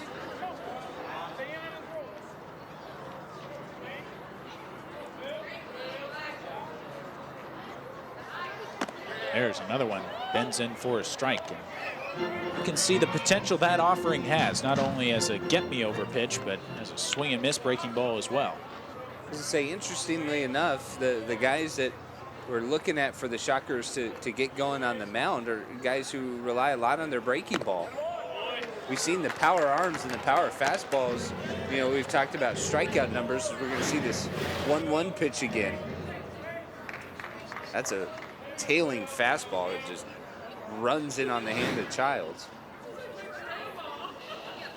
But we've seen the power fastball work well for the Shockers pitching staff. Now we're starting to see him lock in some of the off-speed stuff. Well executed fastball off the plate. And a chance to watch Ross Cadena work behind the dish as well. That's such a huge part of this equation as well. A guy who can call the game and present pitches in a manner that is a little flare up the right field line is not going to stay within the reach of Josh DeBacker as he gave it a look. But for Cadena, it will be a test of how well he can frame these pitches and work with this pitching staff. That's always difficult for a freshman coming in, a bunch of guys that you've never caught before. You have to establish such an intimate relationship with these guys, and it will be fun to watch his development over the next couple of years here at Wichita State. 2 balls, 2 strikes on Philip Childs. Got him swinging. Breaking ball by Robbie Evans, and he records the strikeout. 1 more out to get for the Shockers. That's another great breaking ball from Robbie Evans. And you'll see the put-away pitch. Down and moving down. Gets the swing through. That is just a fantastic pitch. Evans now has 7 strikeouts and 4 innings of work. A chance to cap off a very thorough Wichita State victory here in the season opener. Series opener, rather. Christian Holly takes a strike.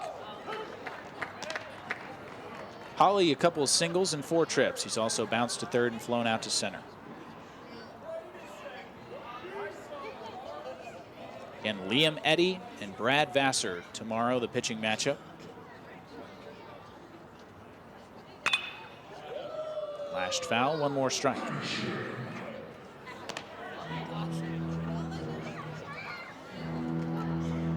Well, the first 3 innings, this one definitely felt a lot different than it has since the big 6-run fourth for the Shockers.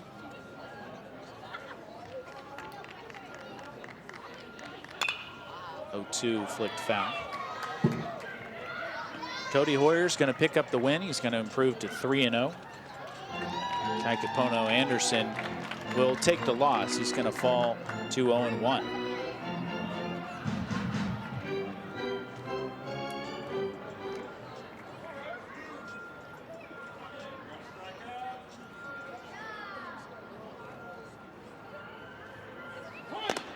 Upstairs with a fastball from Evans, 1 ball and 2 strikes. Shockers continue their excellent start to 2018.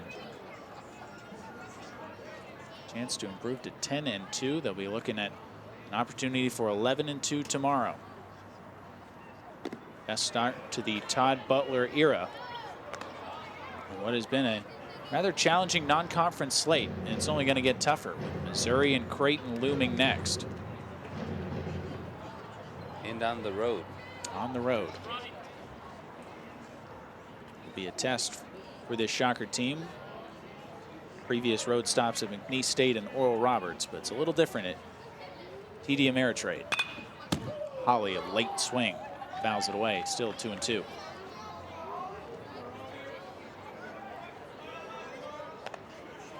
And of course, it'll be a season of firsts, with Wichita State making their way through the American Athletic Conference for the first time in 2018. A bunch of new faces and new teams. Not only that Shocker fans aren't familiar with, but really the Shocker team. Be a learning process for everybody.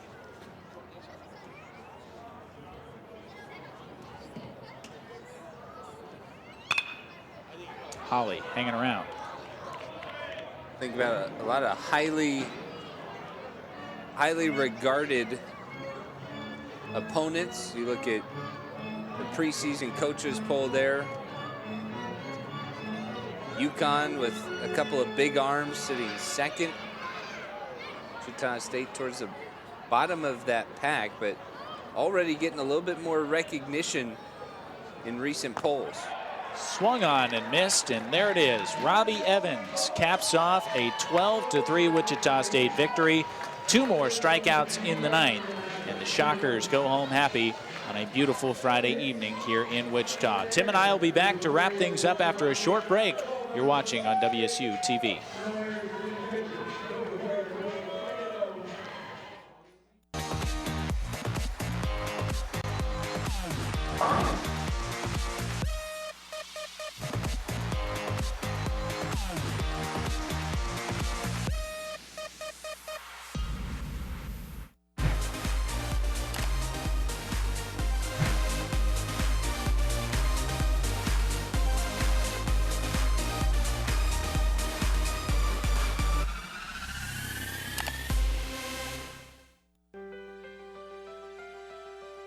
Wichita State University is preparing today's students to become tomorrow's leaders.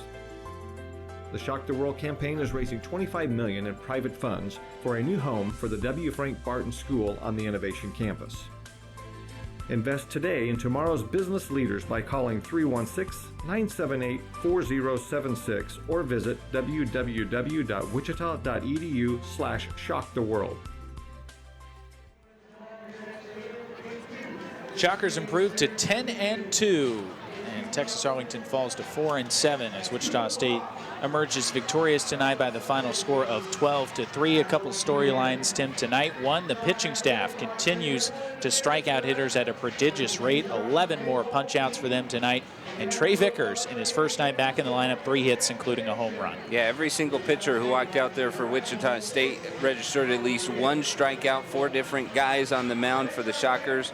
But then they get a big boost back, and you could tell the lineup had a little jolt to it. Trey Vickers with a big home run in the third. That ends up being the go-ahead run from the time, and then the Shockers open it up with Grayson Genesta later on. But good to have Vickers back. Good to have the Shockers continuing some of the successes that they've been having in the last couple weeks. Cody Hoyer picks up the victory. He improves to 3-0 on the young season. Kai Capono Anderson takes the loss. He falls to 0-1. Same two teams tomorrow. It'll be Liam Eddy going for Wichita State against Brad Vassar for Texas Arlington. First pitch coming your way on WSU TV at 2 o'clock. For Tim Slack, my name is Denning Garrick. Thank you so much for watching. This has been a production of The American on WSU TV.